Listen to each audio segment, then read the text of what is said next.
Yes, guys, and we are live. Welcome back to the Irish Kid with me, David, bringing you some of your favourite guests off my channel. Alex, Marcelo, Charlie. How are you keeping, guys? Doing good, man. Good. Now, just something I want the viewers to just keep in mind that we will be going through towards the end of the show is our all-time favourite Spurs 1 to 11. So get them in the comment sections, and any questions you want us to answer, make sure you get into the comment sections. Now, I'll start with you, Alex. With the North London derby tomorrow, are you confident?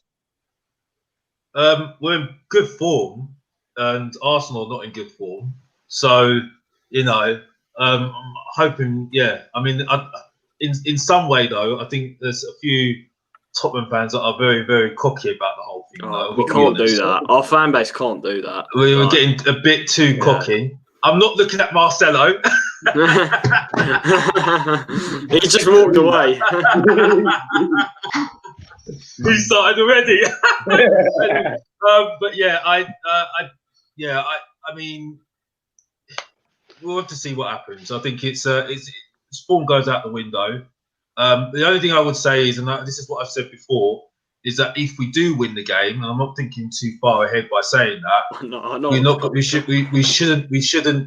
shouldn't get too, so happy. You know what I mean? It's another game at the end of the day, and we have to just get on with it and move on. Because the main thing is that if we win a trophy this season, like Europa League, that will be sticking the faces of all Arsenal fans. You know what I mean? Fantastic, and the whole thing about us can't win a major trophy, not no disrespect. You mean like a title and stuff like Premier League? Yeah, a title, a major trophy. And Europa League would be a major trophy, especially how many games we've played. I mean, we've won it twice before. Arsenal have never won it, so let's be honest here. Yeah. And it's a European trophy, gets us back in the Champions League. So exactly. Glory. Yeah, exactly. So it just, I'll be happy. Yeah. Yeah, look, listen, David and I, we've been saying we're going to win the league, you know what I mean, bro? So we're obviously maybe that overconfident Tottenham fan that you're talking about. But listen, Arsenal don't worry me one bit, bro. You know what I mean?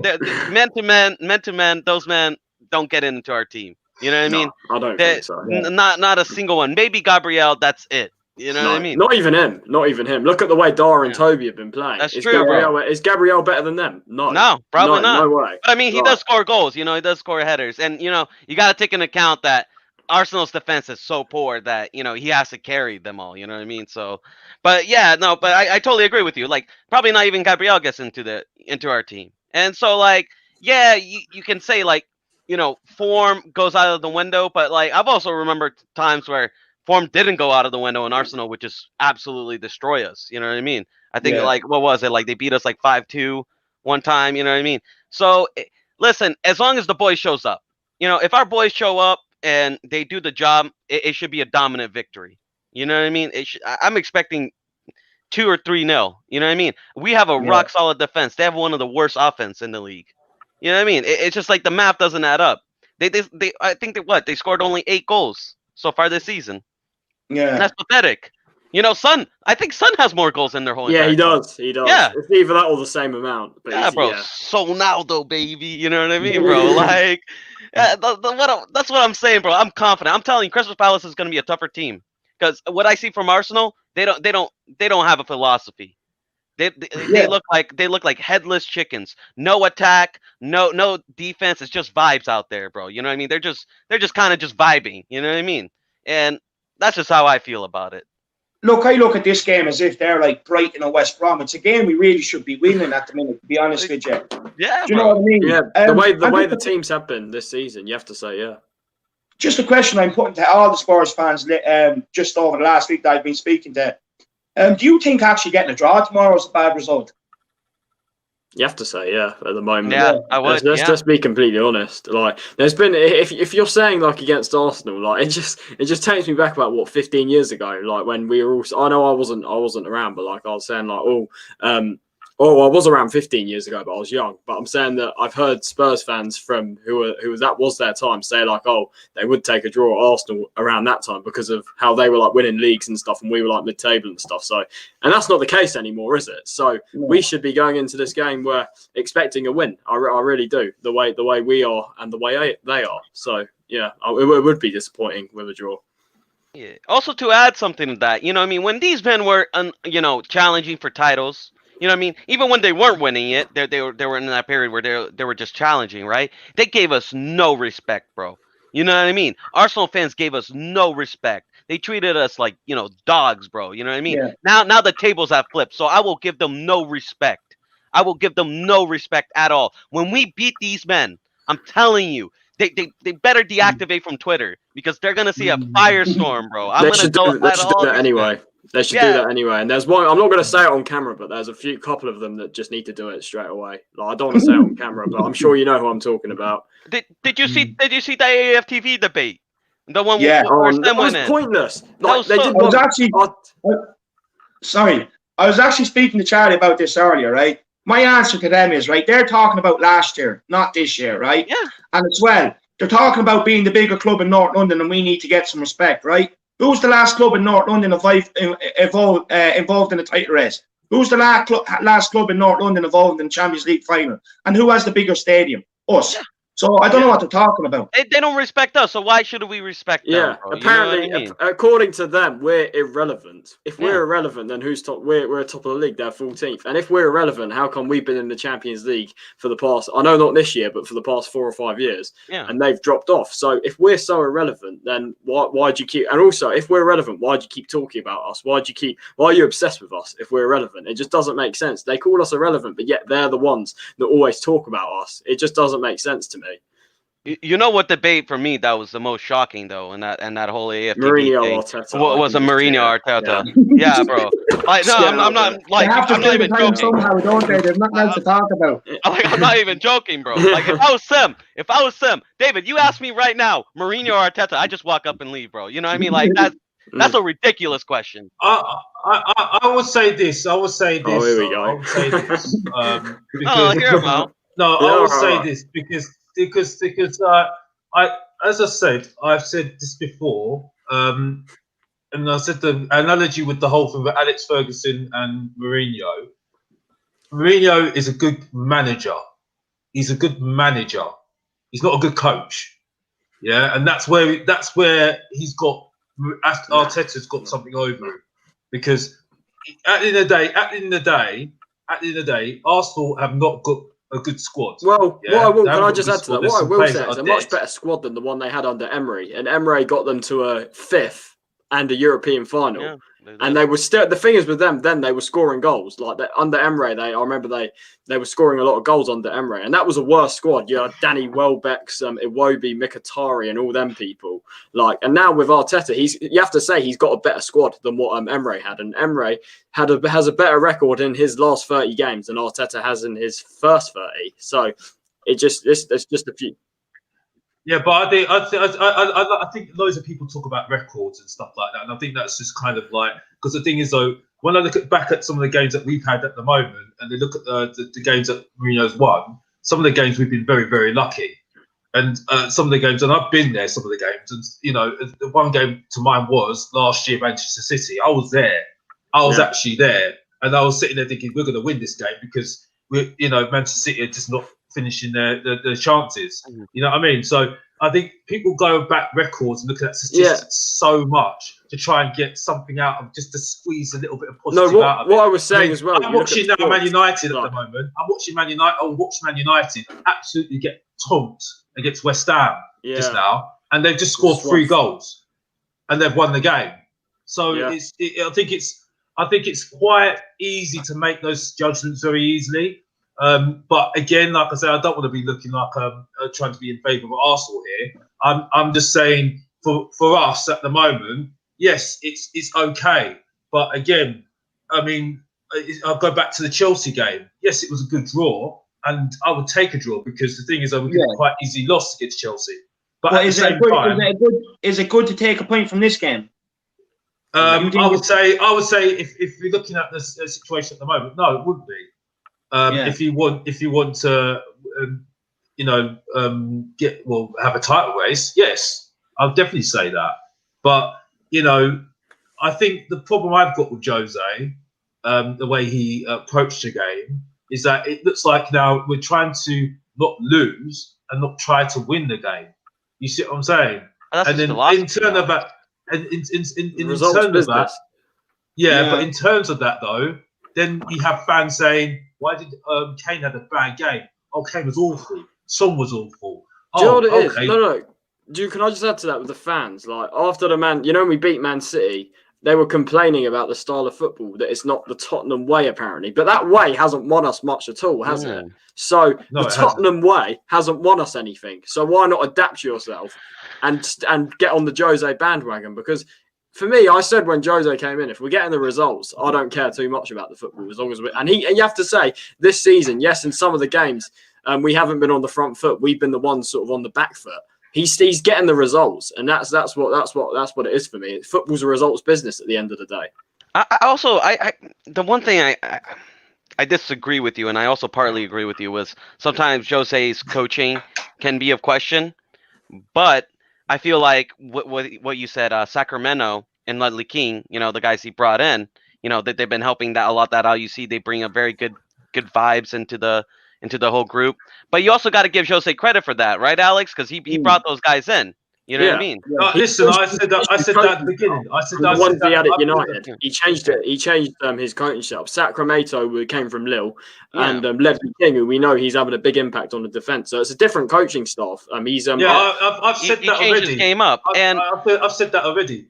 I just didn't see it. I've said it already. I've said that. I gave him credit. That's one of the things I was annoyed about Pochettino, because that would have been maybe a change that you could have made. Yeah, definitely. That's something that not many people talk about, the background stuff. Maybe that was part of why we went stale. Maybe it was something to do with the fact that he didn't change his backroom stuff. That's actually a good point. I never really thought about that. Because the thing is, though, you look at Liverpool. Because Liverpool only started to get better when that his assistant left, and everyone was making a big deal about it.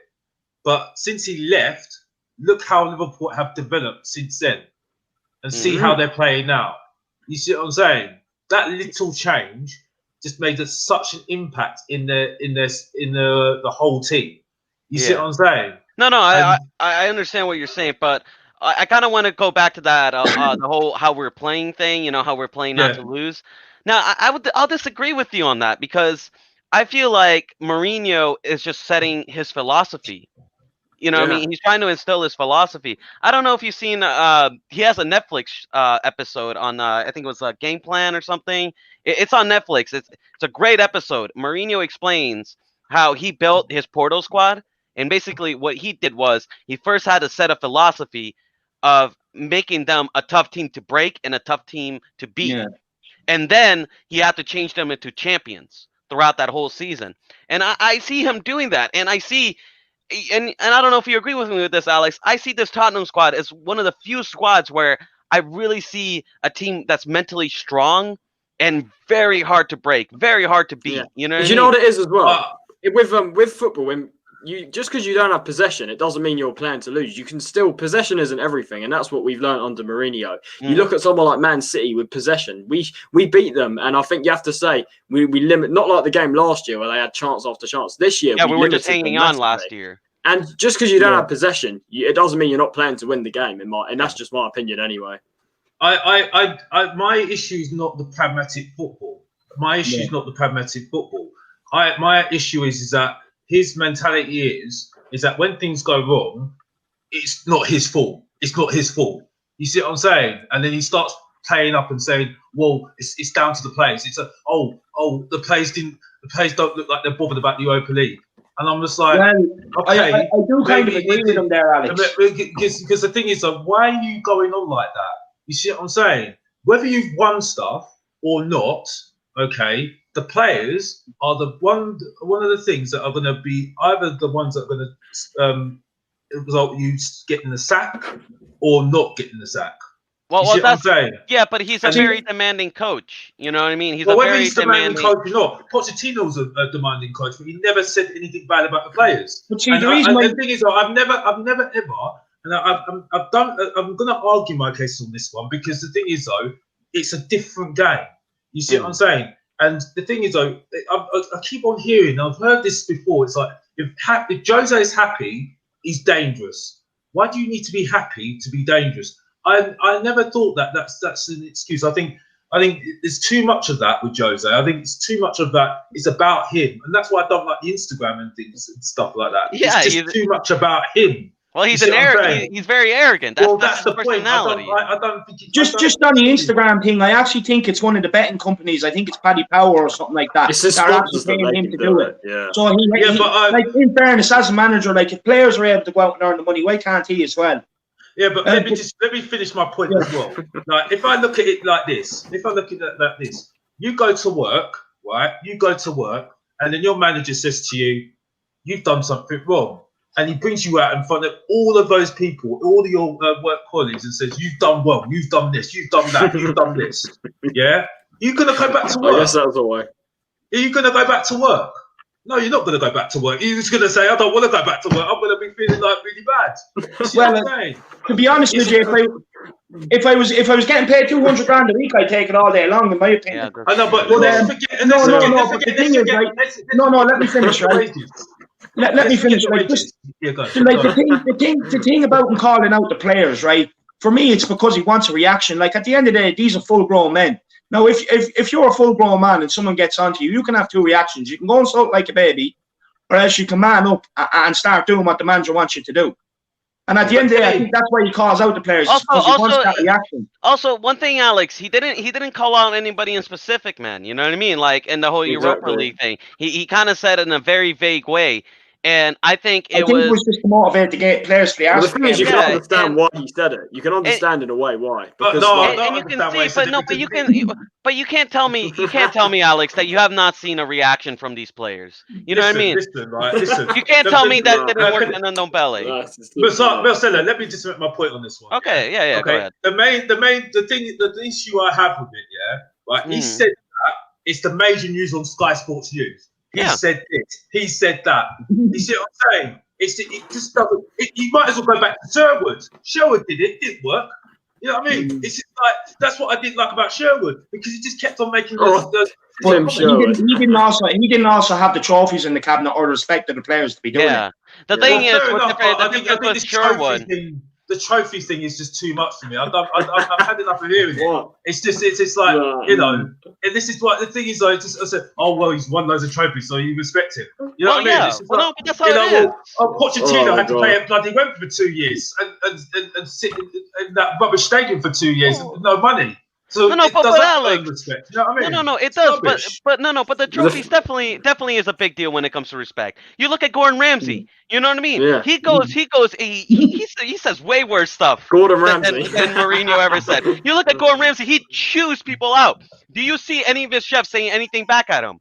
No, because he is a guy that's baited. He's a guy that's done everything. Because he's gained respect. Yeah, he has that respect from his cooks. You know what I mean? His cooks, they understand that he's trying to get the best out of them. You know what I mean? And when you get the best, and when he sees that he's getting the best out of you, you can see Gordon. He's delighted. But like it's a good comparison. You know, you look at Jose. I think you're looking at it from a different context there. I'm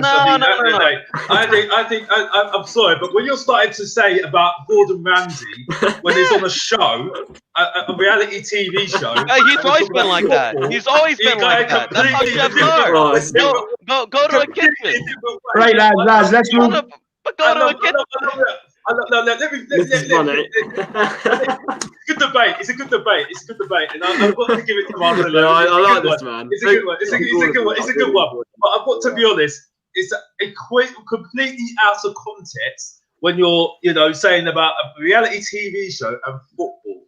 Yeah. No. What we're talking about is football players that are now differently molded now. They've got agents, they've got super agents, whatever they call it, publicists and everything else. You know what I mean? And they've got more power now. You know what I mean? So I disagree with you, Alex, because listen, I've done other sports. I've wrestled before, right? And I've had state champions come, in our wrestling room. And when those guys, basically yelled at us and said that we were doing this wrong, and would just chew us out, nobody said a thing back, because guess what? That's a state champion right there. What are you gonna tell him, that he's wrong?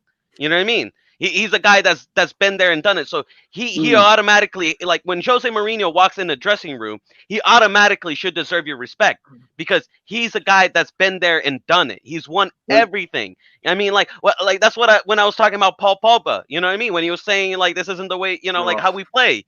You know what I mean? Like, was right all along. Yeah, how can a player tell him who's never won a Champions League, who's never won a Premier League, tell him how football is supposed to be played? The thing is, with the Pogba thing, the whole situation was basically Man United chose Pogba over Mourinho because they sacked Mourinho and kept Pogba. That's literally what they did, and they were wrong. They were wrong. Like I completely agree with what you're saying there, Marcelo, because in fairness, when he did walk in, he automatically got the respect off Kane. He automatically got the respect off Dyer.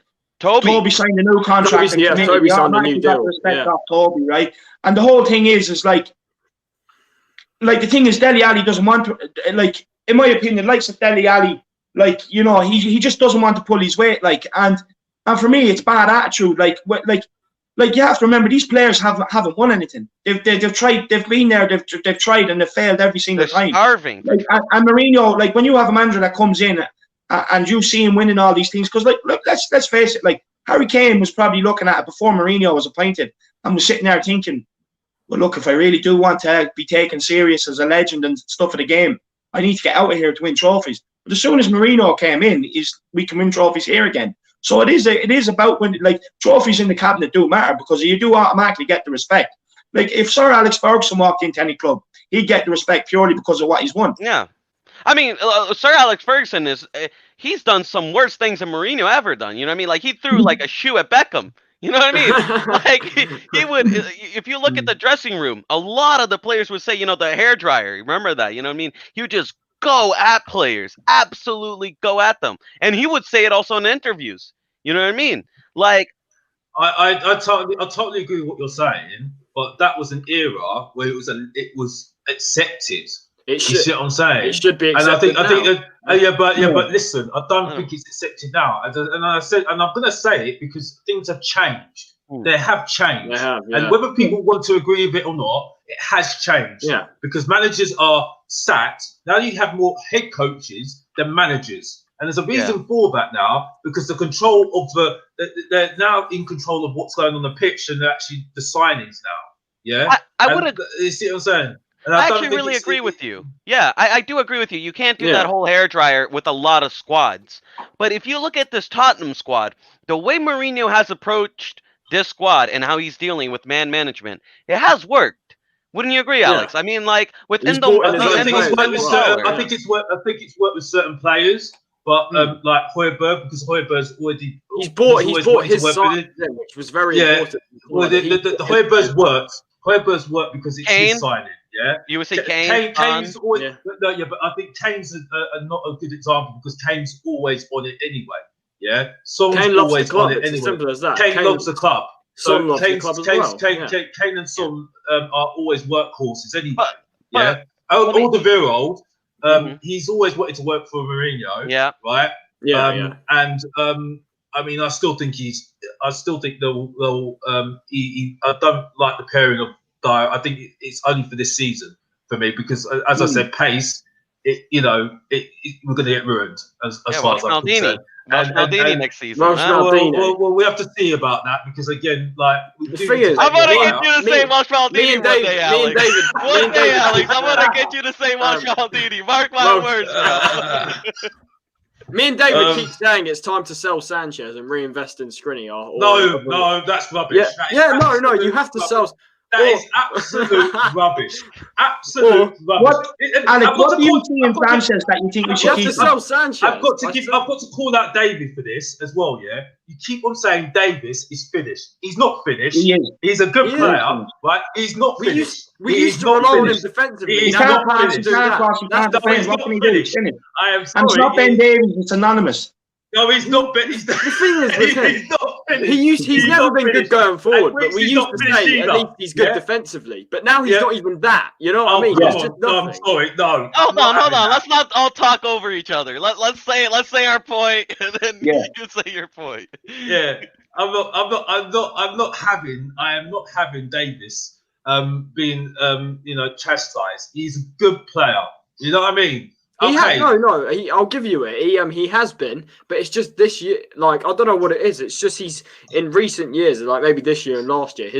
We used to always say he is limited going forward, but at least he's a very reliable defender. He's in recent years he's been making more mistakes defensively. You have to say, like, I think it's down to.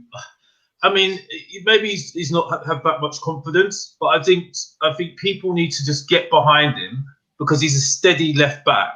Yeah, that you can play him on the left hand side as a centre back if you play in a 5, right? And he's a good, he's good steady, definitely. And again, I will say that about Winx as well. Winx is a very good player. I mean, I just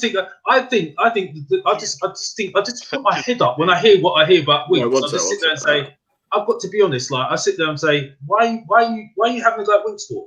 You know what I mean? And they say they'll just sell him. I was like, well, okay, you're selling a homegrown player 1. So what are you going to do there? It's not going to make any difference because you're still going to have to get another homegrown player anyway. You bring back on the Yeah. Well, no, by the way, Alex, I wasn't laughing at you. I was laughing at David. No. His reaction was. I wasn't even paying attention. I wasn't even paying attention. Don't worry. Yeah. But I'm just saying that I just don't understand. I mean, I heard a Tottenham fan say, and I don't know if anybody was on there. I'm sorry if I caused offensive if I said it, but on We Are Tottenham Fiji saying we miss Sissoko. We do. That was me. I said it. We miss Sissoko. We do.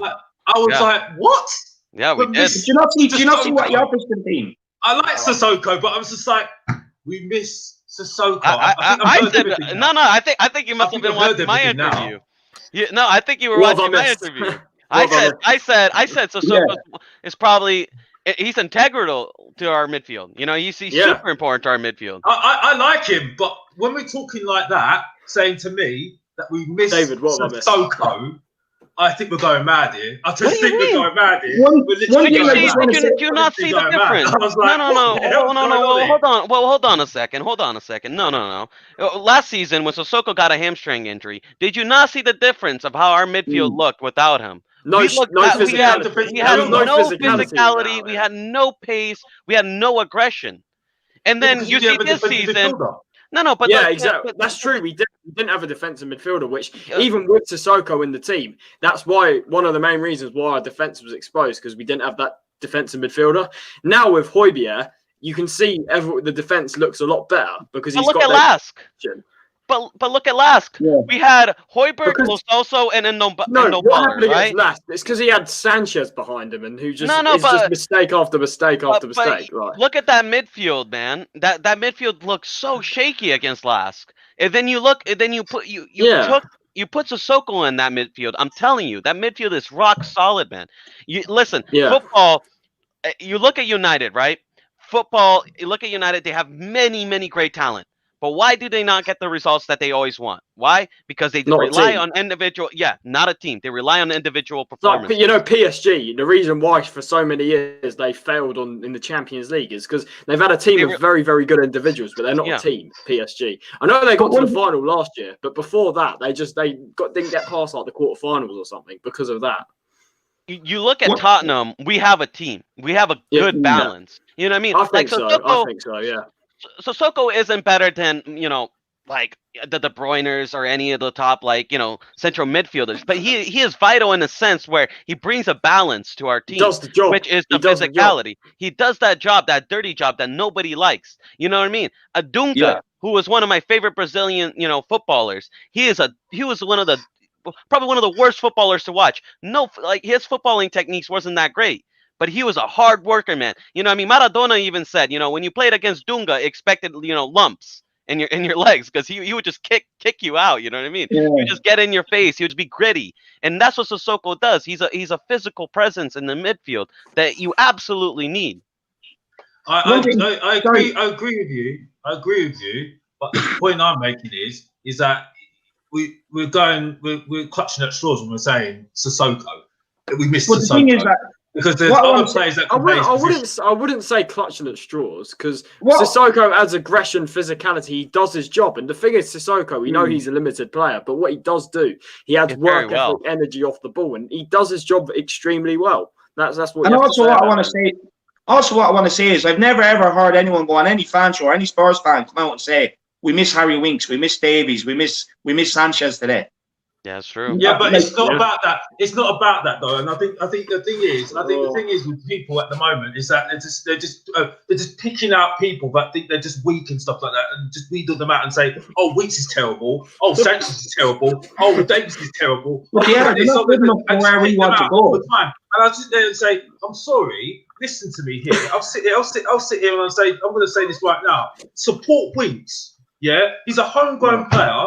Right. Just support him. We always support the players. We all have our opinions on the players. I'm talking about evolving them. We just have. You see what I'm saying? But Charlie, let me finish. I'm saying is that you need to evolve. He needs to evolve. You know what I mean? That's about evolving, right? And that's where this is where I have the issue with Jose, because why is it that players were evolving with Pochettino when he was coaching them? Yeah. Getting them better. He sets out a plan for them, a development plan. That's why he doesn't play most of these new signings very early. He develops them. He develops the progression. He knows how to progress the key. He knew how to get the best out of Winks. You see what I'm saying? I mean, we didn't win anything that way. That's the thing. We didn't. Hold on, Alex. You're also being unfair with Mourinho. The season hasn't ended. You don't know how Winks is going to turn out at the end of the season. You know what I mean? Don't you think he's giving Winks game time? You know what I mean? Winks has asked for game time. I think this is not a case. This is not a case of trying to be against Mourinho on this, but I'm just saying that there needs to be more evolution there. Have you not seen evolution? Evolution is the most important thing here. Evolution is the most important word here in saying that, and I don't think it's. I don't think people are giving a fair go to Winks at the moment. I think I think people are just having a go at him because he's there. He just passes it there, passes it right. But he's just keeping the play going. And the thing is, though, why are England playing him? You know, he even plays for that useless Henderson, who's absolutely useless, by the way. For Liverpool, who's absolutely useless. There we go. Come on, Alex. Let's go. Yeah? Let's go.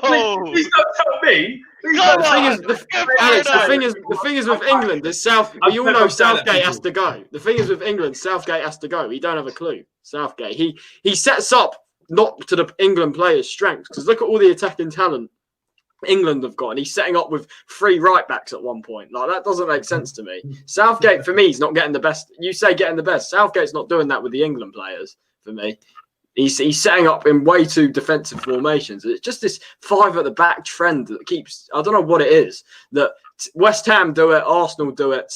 A back 3 with a left back in that back 3. Do you know what I mean? You got West Ham with Creswell. You got Arsenal with Tierney. You got as well England have like Kyle Walker on the right hand side. I don't know what this weird. It's this weird trend with having a back 3 with a full back in it. It just doesn't. I don't know. What do you guys think of that?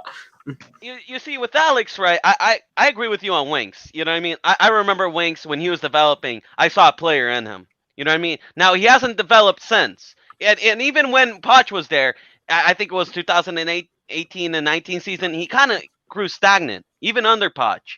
Now, the issue is, with Sanchez and Davies, I don't see a player.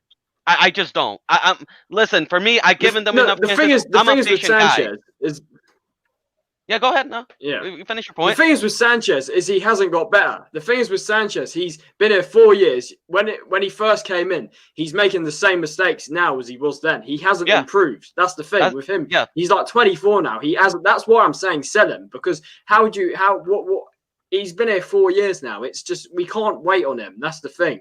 We need players that are going to come in and do the jobs. That's the thing. We understood when he came in because he was a young player coming from Ajax. But now he's been here 4 years and still making the same mistakes. If not, he's got worse, some people are saying. So that's why we need to sell Sanchez, because he's just not getting better. That's the thing. Yeah. I wanted to hear what I like your point, Charlie, but I wanted to hear what Marcelo was saying as well, because he was saying stuff as well.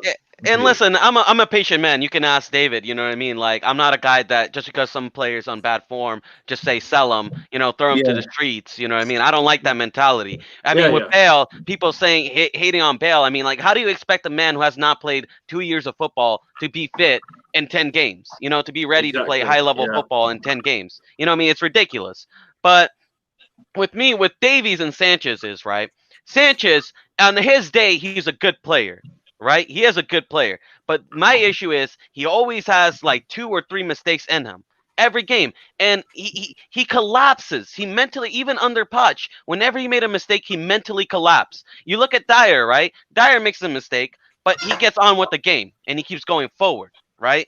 And now, but with me, with Sanchez, he has that same mentality. And that mentality often comes with what people call us, you know, like Spursy, you know what I mean? The soft underbelly. And I feel like that's what Sanchez kind of is. You know what I mean? Well, the thing is, Sanchez was a Pochettino player. That's and a couple like you said. That's why we criticise the likes of Winx, Dele, Davies, and Sanchez. These guys are Pochettino players. That's what me and David were saying. I think that's also unfair on Poch. I just think they're just not good enough. You know what I mean? I don't think it has anything to do with Poch or Mourinho. I just think they're not good enough. And with Davies, for me, is I can't stand Davies because for me, right, he was a pretty decent defender, you know, when he first came in. But the only reason is that he's a decent defender. If you look at his overall career, he doesn't put that many tackles. He doesn't go for many duels. He doesn't do much. He's almost like a passenger every game. You know what I mean? Looked at all the stats. I looked up all the stats. His average info, you know, like his average rating in info is 6. It's a 6 out of 10. That's his average. Son has put in more tackles than him in these last 3 seasons than Davies. Wow. You know what I mean? Like, and Son you barely used to tackle. And, you know, Davies, for me, is he doesn't go for any duels. He doesn't go for anything. He often, his passing this season, his passing completion rate has been, I think for last was like 50%. I think right now. Against Lask, he was very, very poor. Yeah. That was really poor. I'm just glad we've got Reguilon because I was calling for a left back throughout the whole summer. Reguilon's quality, man. He's phenomenal, Reguilon. But the thing is, but I'm almost finished with my point. I'm almost there. With Sanchez is right. Alex, you can convince me to keep Sanchez in some ways because at least Sanchez, although he is not good enough, he is a player that goes out there and he tries. I can never go into a game and say, you know what, Sanchez goes out there and he doesn't try. You know, he doesn't try to put in a shift. With me, what Davey is, right, that I can't stand is I call him in Portuguese is covarde de futebol, which is, you know, cowards of football, where you go out there and you don't try anything, you don't try to duel, you don't try anything just so you don't fail. You know what I mean? You don't try because you're too afraid to fail. So I can't stand players like that. But the thing is, he just doesn't have the ability. Like, you don't even need stats to tell you. You can see it with your own eyes. He's just not good enough. Like, like the thing is, like the club is evolving. We're evolving from a team that everyone used to like. Everyone laughs the same. You know, we don't win trophies, and I'm sick of it. To a team now that like we actually like we can actually see a trophy in sight. And the thing is, certain players at every club, when you move on and you step up another level, no matter how much you like them or how much you want them to evolve, they just can't, and they're not good enough. And for me, the likes of Ben Davies, Harry Winks, and Sanchez are all in that bracket. I've got to say, I've got to give respect to Marcelo because he's actually really making some very good points and really trying to say his points. You know, sticking out his chest and saying a lot of good points there. You know what I mean? And the thing is, though, that's why I have respect for him in that sense because you know, from what I've seen before, I didn't really know that he had those sort of views, which is very good to hear. But what I say is that. Yeah, I say the same thing with you about Sanchez. It's annoying that he's making loads of mistakes. The only problem we've got with him at the moment is that, and it would be useful to us at the moment to sell him. But the point is, at the moment, what money would you get for it? Because Tottenham are so bad at selling, and it will take off another foreign player out the squad, isn't it? You know what I mean? To get another foreign player in. So I'll be more inclined to sell Sanchez. If we're not going to use him, you know what I mean? Because it's not going to go anywhere. anymore, and then we could get see if that use that money to get Skriniar if you want to get Skriniar, because that'd be a foreign player in with another foreign player in, isn't it? Yeah. But Milinkovic. I don't know if you heard of him, Milinkovic. People are sleeping on that guy. He's a baller, man. He's a good center back. I know what you're on about. Yeah, I mean, in some way, I would say that I would try and keep hope with the guy. Yeah. But if we're not going to play him, and you can't chastise him in the under 23s, you know what I mean? No.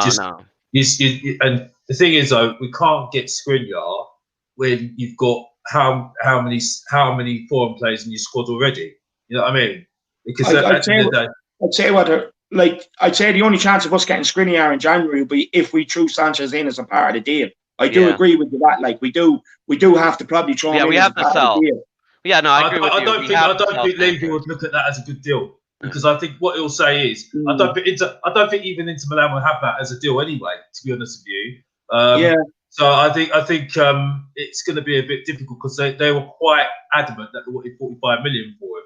But the thing is, though, with what we don't want to do, though, we don't want to stop Rodon's progress. You know what I mean? Yeah. I mean, the whole thing with I forgot to say about, everyone always talk about Tillemans. Yeah, Tillemans that went to Leicester.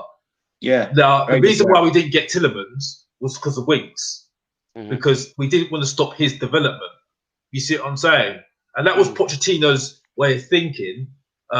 Is that he didn't want to buy players to stop development of other players. Like Skip, for instance. Look how Skip's doing really well at Norwich at the moment. Yeah. You see what I'm saying? It's about progressing your young players and progressing your team forward. You know what I mean? Because the thing is, I hear people saying about Winx like he's a young lad. He's not a young lad anymore. And like the thing. Basically, what I want to ask you is, Alex, is if we were to improve our squad as a whole, what players would you get rid of in order to bring players in? This is a very harsh thing I'm going to say. Very harsh. Yeah. And the only reason why I'm saying it is because of the European rule. Because unfortunately, Dyer is he's a foreign player in Europe and the Premier League, which is annoying. Doherty is a foreign player in Europe. Davis is a foreign player in Europe. Now, I would say I would try and sell Lamela. I'll try and get rid of Lamela. Now, again, I love Lamela because he's got so much to do. He's so tenacious. Yeah. He plays for the badge. You can see. He plays exactly. But the point is, unfortunately, has a lot of injuries. Yeah. That if Italian club goes for him, I would sell. Yeah. Yeah. You have to. Again, it's just nothing against Lamela at all, because I love Lamela. But the point is, unfortunately, we have got a problem with our European, how many foreign players we've got in the squad. And it's just how it is. So that's one player I'll get rid of. Another one, unfortunately, and this is so harsh because he's gone through so much this year and he's still going through so much, Aurier. I have so much respect for that guy. Aurier? You would sell Aurier? Yeah. The only reason why I say it again, it's a foreign player rule again. But you wouldn't sell Sanchez over Aurier? I mean, like, Aurier's improved so much. No, but I'm saying that I'll sell Sanchez as well. But I'm thinking as a marketing, trying to get money. You see what I'm saying? Because we haven't got that much money now. Because I'm not really on about talking about money. I want to know, like, who personally do you think isn't good enough that we can replace and bring in someone else that will make even our backup, the players that do come in for the starting 11, better? Bro, Alex is ruthless. I was about to say, bro, man. He's walking in the Emperor. He's looking at Aurier. He's like, no. I don't think this is not. I don't want to look at it as a question of who's not good enough. Yeah, you see what I'm saying? Because I don't think it. Respect for the players. I'm going to be respectful to the players now, right? Yeah. I'm not going to start saying to myself these players are not good enough, because I think that's very disrespectful to say that. You know what I mean? So I'm just saying that out of respect, because we've got players like Tanganga who could play that position, right? Obviously, Fernandez needs to go. because Fernandez, unfortunately, well, he is. It's not. There's no point anymore. Yeah. Right. Yeah. But I think if you could get rid of Oreo, if you could get an offer for him from an Italian club right now, I would take it. Really? Right. Because I think Tanganga could play that position easily. So you replace him with Tanganga? Or you've got Doherty there, haven't you, at the moment? So I think that's the thing. Better than Doherty, though. Yeah, Oreo has been better than Doherty. Yeah, but I think you got an Irishman saying that. I know. But I think for me at the moment, I think you can. I don't see any progression and evolution from him anymore. Oreo, you see what I'm saying? I think you can. I think because of the foreign player rule, I think we've got to be ruthless with this. Unfortunately, you know what I mean. So that's the only reason why I would get rid of Oreo and get money in, and then you can get somebody else in. You know what I mean? Use that money to get a Skriniar. You know what I mean? And then try and, you know what I mean? And then you've got Tanganga at right back at the moment. And I mean, if we could get an English right back, you know what I mean? Someone that's homegrown, that solves a problem for me. You know what I mean? Max Aarons from Norwich, would you be happy with him? That's what I'm saying. Yeah. I mean, I'm not saying that he's the best thing, but, you know, we can still evolve him. You know what I mean? And with some of the youth development thing that we've got, you know, under him, like we've got Chris Powell in charge at the moment. We've got Leddy King there, obviously, and he's going to have an influence on him as well.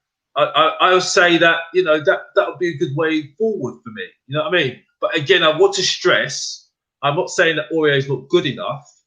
I'm just saying that at the moment, unfortunately, because of how many foreign players we've got and players are now left out the squad because we don't want to stockpile, we can't do that. We can't do that. See what I'm saying? So we have to let go of these players. Yeah.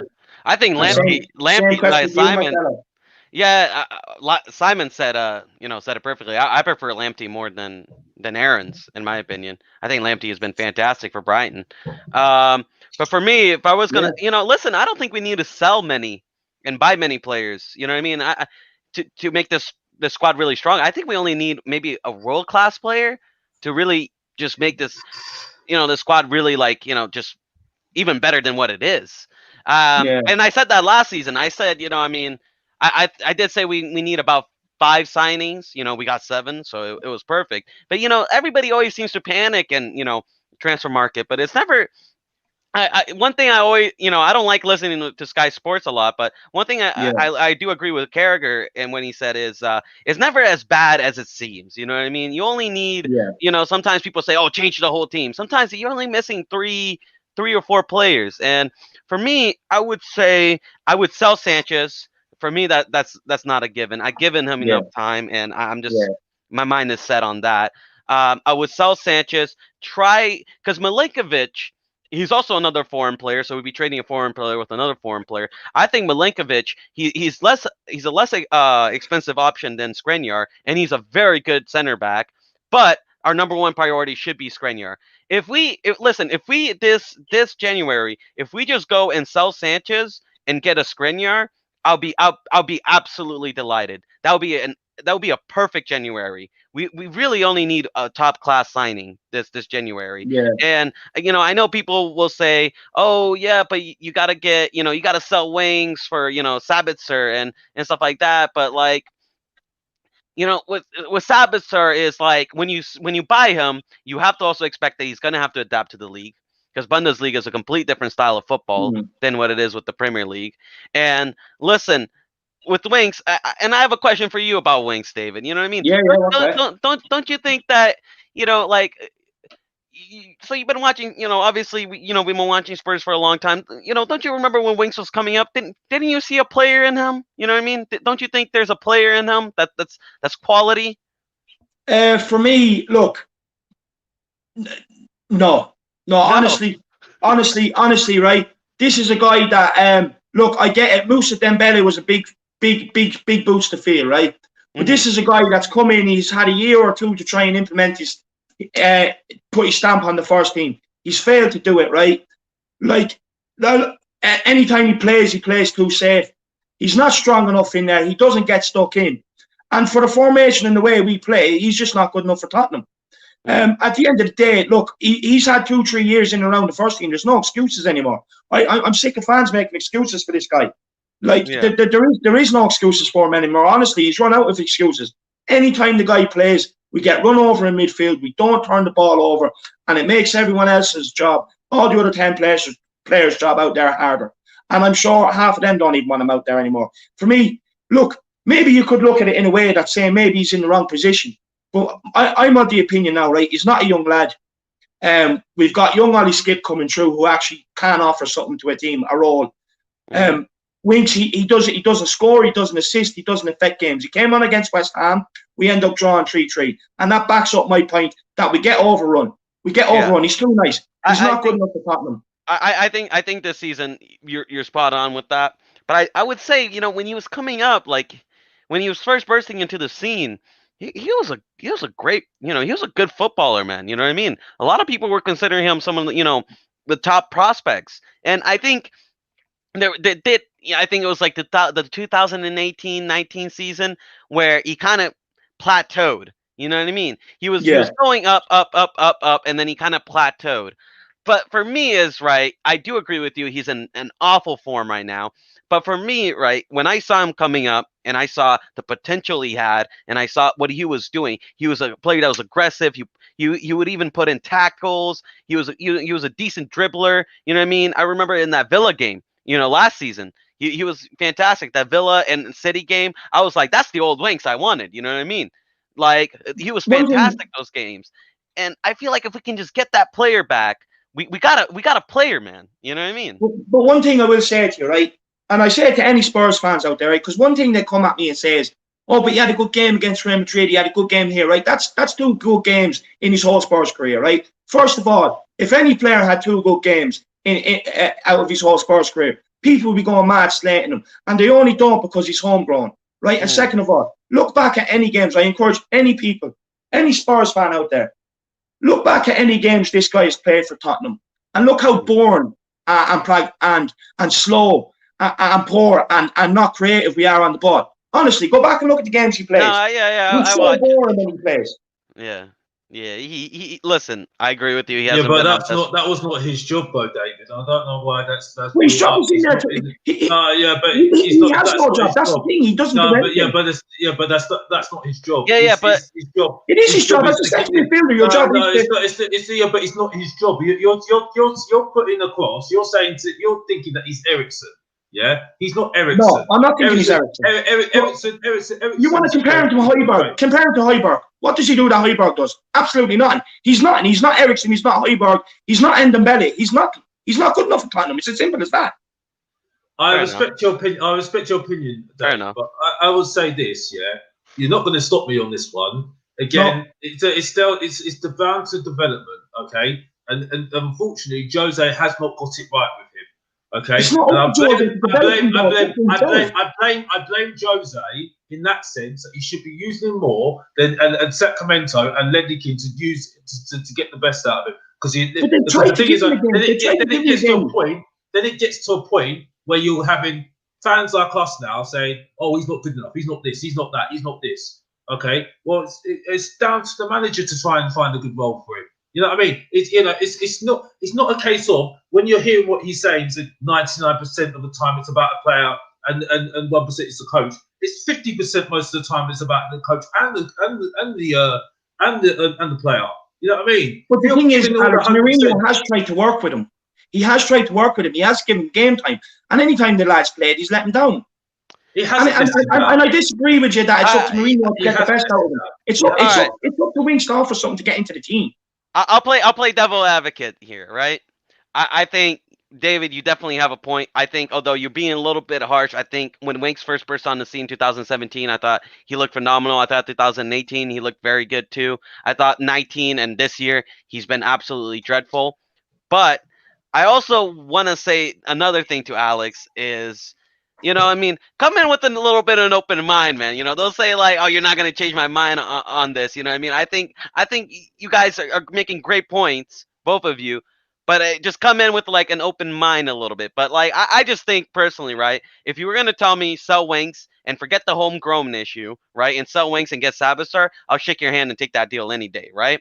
Yeah. But for me, is if Winx stay for another year, I'm willing to give him another chance. I'm not gonna be mad over it. I'm not gonna cry. He's not a player that I'm demanding to get kicked out. I mean, not like Sanchez. Sanchez, I'm just fed up with. He's a player that I kind of made my up on. With Winx, I still haven't made my mind up because I still think there is a player in him. I still think there is a player that used to have that drive and hunger. He used to, he used to be very good at, taking the ball, putting in tackles. He always used to get a yellow card, be a gritty player, play for the badge. You know what I mean? That's what he used to do, and he's not doing that right now. I do agree with you. He's playing the team that hasn't got a way of fitting him in at the moment. Yeah, so that's his fault. Okay, so yeah, but the thing is though, right? I think we're comparing someone like Winx, who is doing his best, then to compare to Ali. Now, Ali, I can see the argument there. He has not done himself any favours. Okay, so I can see the argument there. Okay, but then I'll bring it back to this whole thing about mindset. I give it back to mentally. Okay, I mean, we talk about mentality so many times. I mean, I might as well get sick of it sometimes. You know what I mean? Yeah. But it's like it's mental side of the thing. Okay, because the thing is that when Jose goes off on one, his mind's gone. You know what I mean? His mind's gone. You know what I mean? And then the players looking at that and thinking, whether you've won the Premier League, the Champions League, the Europa League, whatever you've won, the Timbuktu League, whatever you've won, you know what I mean? You know, if you mentally have not done, not very good, well, not up there, you know what I mean? It doesn't look good for a player, you know what I mean? Who's trying to, follow your lead, you know what I mean? You need, the whole point of the whole thing is that he needs help, you know, he needs coaching. That's the thing. It needs development, you know what I mean? And as far as I'm concerned, Levy's not selling him. No, he's not selling him. No, I don't. Right? I agree. Because the thing is, though, Ndombele. By the way, everyone who's gone on about Ndombele, by the way, Jose wanted to sell him. Jose wanted to sell him. Yeah. And you know what Levy said? No, you're not selling it. You over my dead body, you're selling him. You know what I mean? Look what's happened. You know what I mean? And that issue's still there between the two because Ndombele is doing it in spite of Mourinho. You don't like him. You don't like him. You know what I mean? He's putting his weight. Thanks to Sissoko, by the way, because if Sissoko's not there, he's gone. Well, no, he's gone. Well, the thing is, he hasn't. Mourinho won. Mourinho never tried to sell Endo Baller. It was Inter that was trying to approach Tottenham into a swap deal with Skriniar, and they shut it down. So I don't think there was never a trade agreement. Even like it was Inter trying to get the trade agreement to go through. But I don't think Mourinho ever. I don't know. Maybe I'm wrong, but I don't remember Mourinho ever saying he wanted to sell Endo Baller. Well, but what I've heard, I think it's more the inside the club were more keen to keep him than Mourinho. Okay, you know what I mean? But then again, you gotta be a little bit skeptical with that because that's hearsay. You know what I mean? No, I know because the thing is though, I listen to Alistair Gold and he talks a lot of the club. You see the officials and stuff like that. And then from what I've heard, because this is the thing with Tottenham, and this is why I know we're not going to buy anybody in January, because January is a terrible window, one, and two, they only look on opportunity, right? They don't like talking about their business. That's why I don't listen to Romano, because Romano talks to intermediaries, Alistair Gold talks to the club, and the club. They keep their business quiet because if they talk about their business, they lose out easily. Easily. Yeah. That's why it worked out in the summer with getting players this season. Yeah, we're always been smart with that. I do like that. Quiet, and that's why it worked. It worked. Yeah. The only one that was loud was Bell, because everybody was talking about Bell. But I still think that was desperate. You know what I mean? Well, that even died out. You know what I mean? That rumor was dying out, and then all of a sudden it popped back up again. But, exactly, because you heard what the agent said a couple of months later. He was laughing at the bloody thing about him going to Tottenham, didn't he? So I mean, so that's why I know it's a desperate thing. But again, I don't want to have a go at Bell because he's actually done very well for the youngsters as well. So I'm not having to go at him. But this is the thing. It's just Tottenham about opportunity. You know what I mean? And the thing is, Levy doesn't like to sell a prospect, especially after what happened with Bell, what's happened with Ericsson and other players like that. You know what I mean? If there's a prospect there, he'll sit there and say, especially for homegrown, because the thing is though, everyone goes about Højbjerg, right? Walker Peters, he was reluctant to let him go. Yeah, he was so reluctant to let him go. Levy, he was.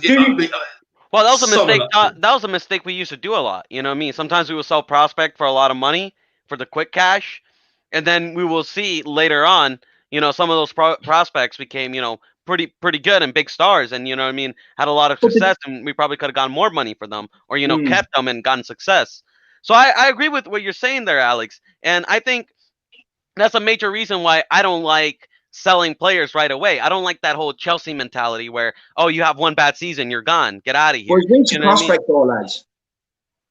I mean, well, Winx is 24 years old, man. You know what I mean? Yeah, man, he's halfway through his career, lad. He's six more good years left at the top, man. He's halfway through his career, lad. Listen, listen, Dave. You know what? You put some good arguments across. Yeah, you do. Okay, yeah. And you're not just saying it because you're saying it because everyone's saying it. That's what I can see what you're saying. Yeah, but you're not going to change my mind on this one. Yeah, okay? I know. The first thing is, it's not just Jose we're talking about here. We're talking about the club officials and Daniel Levy. Yeah, Daniel Levy is so crucial to this point at the moment. So crucial to this point at the moment. Oh yeah, 100%. Yeah. Yeah, I see the point about Alex, get out of here. Well, no, I don't mind that. No. Forget those comments, man. Listen, I'm just saying. I'm just having a laugh with it, banter. I don't really care anyway. Yeah, I mean, I love you two backing me up. I love the way you're backing me up. I love you guys. Well, I agree with you with the whole thing with Winx. I rather keep a player that has promise, because I still think personally that Winx has a player in him. I rather listen. It's same with Baller when people were telling to sell him. I was making the same case. I rather keep a player, give him time, and not regret it later in the future. You look at Chelsea right now; they're regretting not selling Mo Salah and De Bruyne. You better be sure they're regretting that. You know what I mean? They're probably looking it back and saying, why didn't we do that? Well, you did that because you're a toxic fan base and that you sell everybody. I want to make this clear though about Ndombele and Lo Celso. And no baller. I'm going to say Ndombele. But my point is they're good, but they can be much well, of course, better. Yeah. Every Spurs fan agree with you. I think every Spurs fan agree with you. There is more in that tank with Ndombele. At the moment, he's doing one thing good. At the moment, fitness is his problem. Yeah. But the thing is, though, there is more to that guy's game. I tell you right now. Yeah. The coaches need to get it out of him. I'm sorry. Oh yeah, but that will take time. You know what I mean? He's only 23. The thing is, I put it on them because I'm telling you right now, right? You have a coach like a Klopp, Guardiola, or even a Pochettino. I know people don't like mentioning him, but unfortunately, it's going to be that conversation anyway. You'll have a better player. Honestly, he didn't have any time with him, that much time with him to get it out of him. I think you're being harsh, man. I think you're being harsh. Listen, when Klopp, he built this squad, it took him like 6 years to build this champion. This Premier League squad. You know what I mean? It took him a long. Players take a different. No, well, hold on. Players take different times of development. You know what I mean? And some players Klopp. Under Klopp, which I remember were absolutely woeful, are now world class. You know what I mean? It took him time to develop those players. So you know what I mean? You got to give Mourinho time. He's only been here almost 1 year, and and from what I've seen from Baller, he's definitely progressed. His fitness levels has gone up. He's able to complete a full time. You know what I mean? He's able to play 90 minutes, something he wasn't able to do before. And I see, his aggression, his tackling has improved. Now, of course, other attributes, they're probably just going to come over time, like with Eriksen, you know what I mean? I remember when, he just starts scoring like absolute screamers after screamers, you know what I mean? That just comes over time, man. You know what I mean? I'm not having a go at Ndombele. When I say this, I'm having a go at the coaching staff here.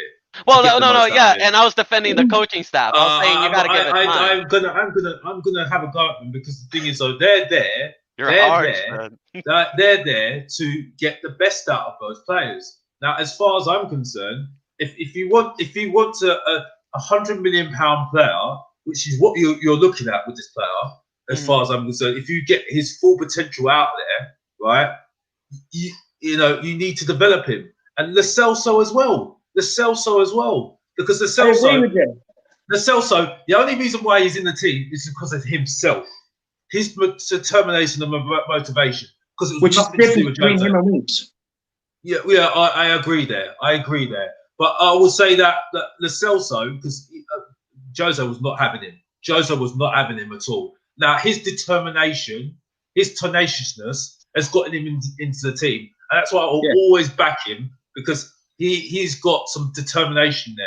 You know what I mean? He's got that bite, that sometimes it goes over the top, like Lamela sometimes, but he's got that bite, he's got that tenaciousness about him. He had an injury early in the season. That's the reason why he's taken a bit of time to get into his fitness. And you can see it. He had a big injury last season, and unfortunately, because of lockdown, he wasn't able to treat it. So I think that's the reason why you're not seeing the best out of the Celso at the moment. But there is still more to give for him. And again, that's the coaching staff to get more out of him. Yeah, just on the coaching staff. Personally, I think you're being a bit harsh. Like, I do agree. I can get what you're saying, right? But as well, like, the player has to want to pull in that direction. Do you know what I mean? It's not all just down to the coaching staff to get out of them. The player has to want to pull in that direction. And like, when you look at the coaching staff, right? You look at Ndombele, the dramatic turnaround they've done there. I agree with you, 100%. There's a lot more to come from him, and there will be. But look at the improvement he's made since Mourinho's come in, right? You also look at the improvement Eric Dyer has made. You also look at the improvement Lamela has made. Do you know what I mean? Like, there are a lot of players that are improving. So my point is that it comes down to the player to want to pull that way. Like, you can't just expect every coaching staff to come in and perform a miracle if the players don't want to do it. At the end of the day, the players are the ones that have to want to do it. I'm sorry, but I've got to be honest here. If you're gonna have that argument, okay, I'm gonna draw it back to Pochettino. He made some players who I didn't think they were any good at all. Yeah, and he got the best out of them. Okay, so as far as I'm concerned, I'm gonna say when I saw that amazing development from those players, and there's other coaches as well I've seen that I'll sit there and say, okay, this player's not any good. Then you see how they evolve, and to me, that's the most interesting thing about football for me. That's what I love about football right now. You know what I mean? Now, if you're talking to me about me a few years, when I was a young kid, I wanted the superstars. You know what I mean? Yeah. I wanted the superstars, like Van der Vaart, for instance. I used to love Van der Vaart, and I was like, I thought I'd never see Van der Vaart at my club. When I saw love him when he shush. I was like, wow, Van der Vaart's at my club. You know what I mean? Yeah, that's fantastic. But I think it's just like I said, it's completely different era we're in at the moment. It's about development. You see what I'm saying? One thing I want to say. Well, the thing is, I just have a short point. Go ahead. I think what David is saying is I think you're both kind of missing the point here. I think both Ndombele and the coaching staff want him to develop, and I think he is developing. But I think you guys are just rushing it a little bit. You know what I mean? He's not going to go from a guy that used to play only one half, to like being the most fit player in the world. You know what I mean? Oh no, yeah. He's a player that you can see, and Ndombele does want to get better. You know what I mean? And, I'm the not coaching staff. Ndombele. Okay. We're not criticizing. This is the point. I keep on making it clear. I am not criticizing Ndombele here, right? And also I'm not criticizing him. I do not want to criticize him here. because I am so happy that he's here. I am so happy he's here. Okay, and again, I've seen some people in the comments saying about Aurier. I'm not having a go at Aurier here. He's gone through so much this year with his brother. With his brother. Absolute respect to him. Yeah. You know what I mean? I shouldn't even say respect because he's going through hell. Absolute hell. You shouldn't. You know he's still playing. For me, he shouldn't have played, in my opinion. Exactly. Out of respect, he should be thinking about his family. But out of respect, but apparently, he wanted to play so badly. You know, maybe it was a stress thing for him. You know what I mean? Like some people deal with different ways. Absolute respect for him. Yeah. Absolute respect for him. Yeah. You have to respect Aurier. But it's hard for me to even say this about Aurier. So it's not about him not improving. But the point is, unfortunately, we're in a situation which Tottenham have been in for the last 3 seasons, which is incredible, right? Where we've had too many foreign players and we've had to lead them out the European squad. You know what I mean? And this is a major problem. You know what I mean? And the goal says it. And people have a go at him saying, why you keep on saying it? Why you keep on saying it? This is fact. This is fact. You know what I mean? People got opinions. This is fact. You know what I mean? Just on your point about Pochettino developing players, right? Look, I do agree with you. He can turn good players into better players. Yes. The whole development thing is a myth as well. Like you look at some of the players that we had when he came in, the likes of Gylfi Sigurdsson, and he sold them. But then you're talking about developing players. You have to remember he sold an awful lot of players when he came in the door. Yeah, he sold a whole squad. Do you know what I mean? You have to remember this as well. Yeah. I think there was a lot of players at that time that were just had a bad attitude. It didn't work. It didn't work as a cohesion. You see what I'm saying? Then you're talking about the managers and coaching staff coming in and developing them. So basically, what you're saying is that like Mourinho can't come in and sell players because he doesn't think they're good enough, right? And you want him to develop them. But then you're saying Pochettino developed players, even though he came in and sold nearly half the squad. That's a good point. I think it's a bit harsh on that one. I think with Sigurdsson, I think Sigurdsson's age, I think that determined a lot there. I think that was the thing with that, unfortunately, because I do agree with you that Sigurdsson was a good player, and I think we'd like to say stayed, but I think the age thing kind of influenced it on that one. Okay, so I think that's the thing with that one. Now there was other players as well, like Paulinho. It just wasn't a good fit. It wasn't a good fit. No. Okay, and I've got to be honest, it just wasn't a good fit. Now, okay, I will say this right now. At the moment, it's a good feeling in the Tottenham squad at the moment. Yeah. Everyone's happy. Yeah. You know what I mean? When you got people like Dele Alli, who's not even in the team, playing tennis with cricket with the other team members. You can see that there's a good team. It's a good team vibe. Spirit. Yeah. You know, it's a good vibe. You know what I mean? But again, I think it's more, and I think this is why I listen to Gary Neville and Jamie Carragher.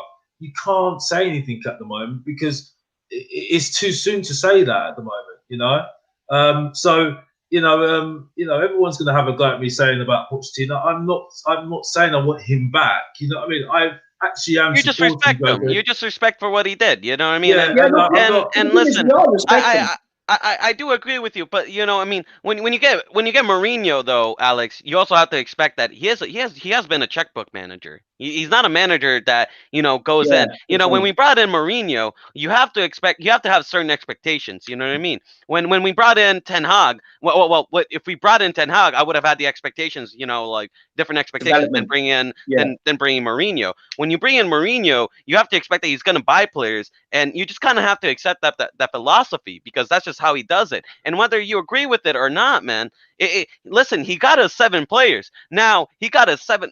6 of them, Joe Hart, maybe not so much, but you know what I mean? He got us some really solid players, you know what I mean, man? And if in the beginning of the summer, if you were going to tell me we're going to get Reguilon, we were going to get Vinicius, we were going to get, Bale back, we're going to get all these players, right? If you were going to tell me we're going to do that, I would have called you crazy. But he did it.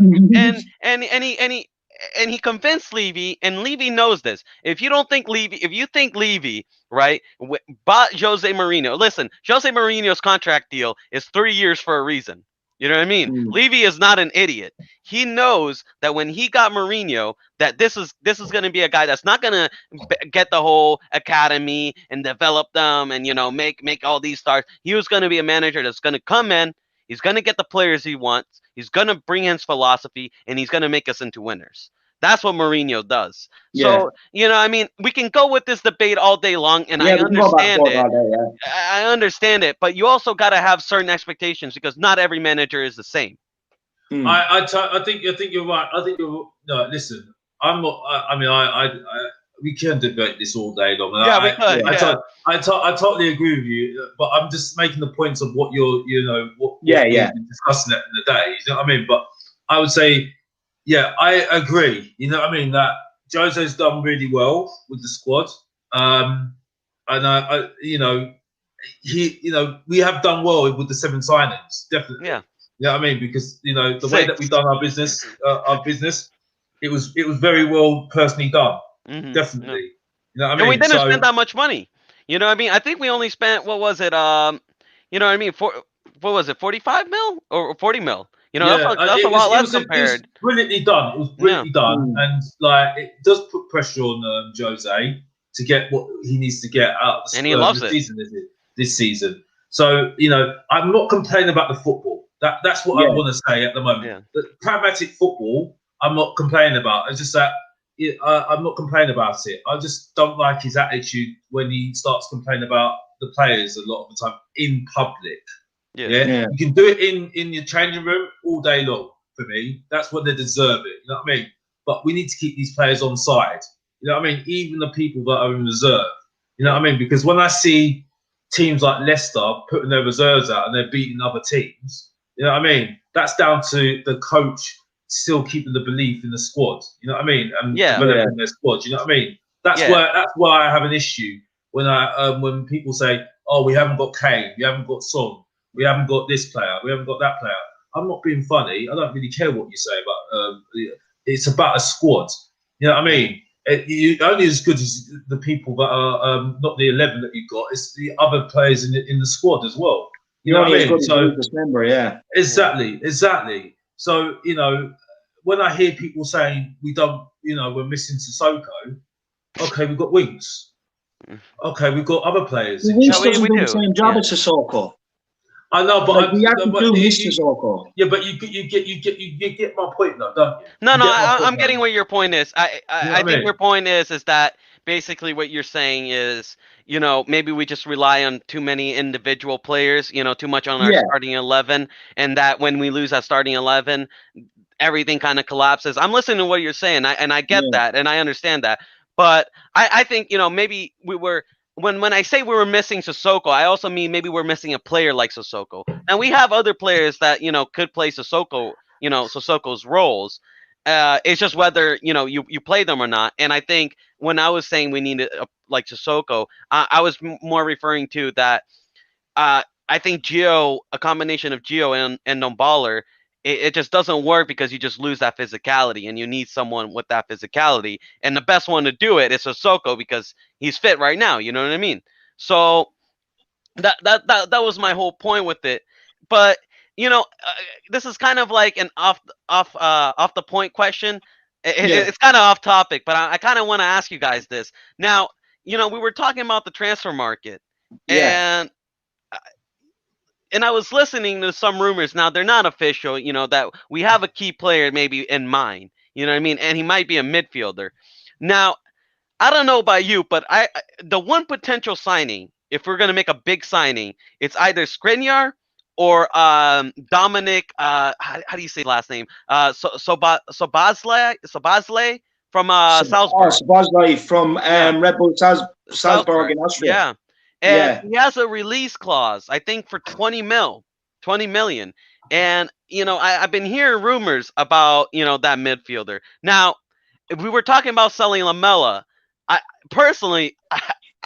would sell Lamela all day to get a player like him in. What would you guys think about getting him in? I don't know if you guys seen anything of him. Go ahead, Alex. I just think it's just rumors. Rumors? You don't think we're going to get him? I don't think we're going to get him, no. 20 million. No, I don't think we're going to get him because Tottenham shirts 20 million for Wilson from Bournemouth. So I don't think they're going to go and get him. I think they're going to stick with what they've got in terms of the sell. So because they believe a lot, they do believe in Ali. You see what I'm saying? They believe in Ali, and they do not want him to be stifled. You see, because I think that's a key point here. Tottenham will not buy a player to stifle another player. You see what I'm saying? I know Jose will have this attitude of, oh yeah, well, if I want this player, this could, get us into the Champions League, or this could get us win us the league and stuff like that. But I know for a fact he'll look at the books, Levy, and think, okay, so we're buying this player in. Okay, what's going to be the end goal here with this player? You see what I'm saying? And especially with the whole thing about the foreign thing, I don't like saying that. I don't like talking about this foreign thing with Tottenham. How many foreign players we've got in this squad, but it's just such a problem. It's such a problem we've got, and it's such a balancing act at the moment, unfortunately. So, but yeah, I just think Ali. I think they're too focused on making sure that Ali can develop further, and if it's going to stifle his development, that will be a problem for Tottenham, and I think for Levy as well. So I don't think we're going to get anybody like that, unfortunately. Especially in January. January's not going to happen. Definitely not. Summer maybe. See, me personally, I think Daniel Levy's kind of at the point where he's kind of gone past that. I think he will back Mourinho, and if Mourinho wants a centre midfielder, I think he will go out and get it.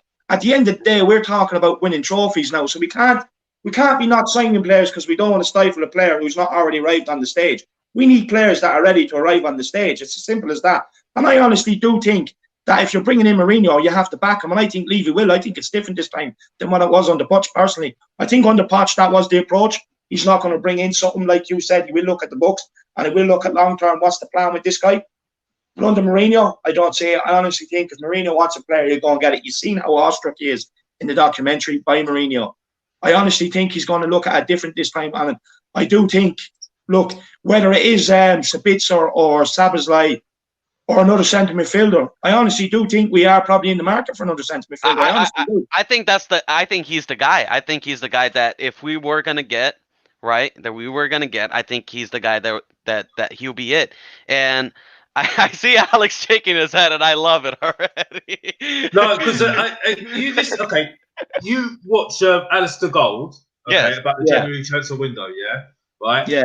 He's had no indication from any Spurs official, and Romano can say whatever he wants, I'm not criticising the bloke, but unfortunately, intermediaries don't mean a thing for Tottenham at the end of the day. The official will be more, unfortunately, because they know more. They will not say anything to anyone, because if anybody gets a sniff at Tottenham's business, they'll cut the deal straight away. They cut the deal straight away. They do not talk about their business. But do you think it's fair for me to say that because of that, it is a possible chance that we could get these midfielders? Because also, Allison, I remember Gold. He said that we weren't going to spend much in the summer. We weren't going to get many players in the summer. And look what happened. You know what I mean? We got. I think the difference is in the summer. It was. Reguilón, the reason why we went for him is because it's an opportunity. It was an opportunity. Yeah? Oh, yeah. Again, Birdwin. We weren't going for him. Mm-hmm. But then it was an opportunity because PSG needed. Yeah. I agree. I'm saying? If we see an investment in there, and this is the thing, the key word is investment. Right? You see that I listen to a lot about what is inside Tottenham. You can see it. I love it. I wouldn't think like this at all as a kid. I would never think like this. I would get frustrated like you guys. I think I want this player. But it's just completely different now. You know what I mean?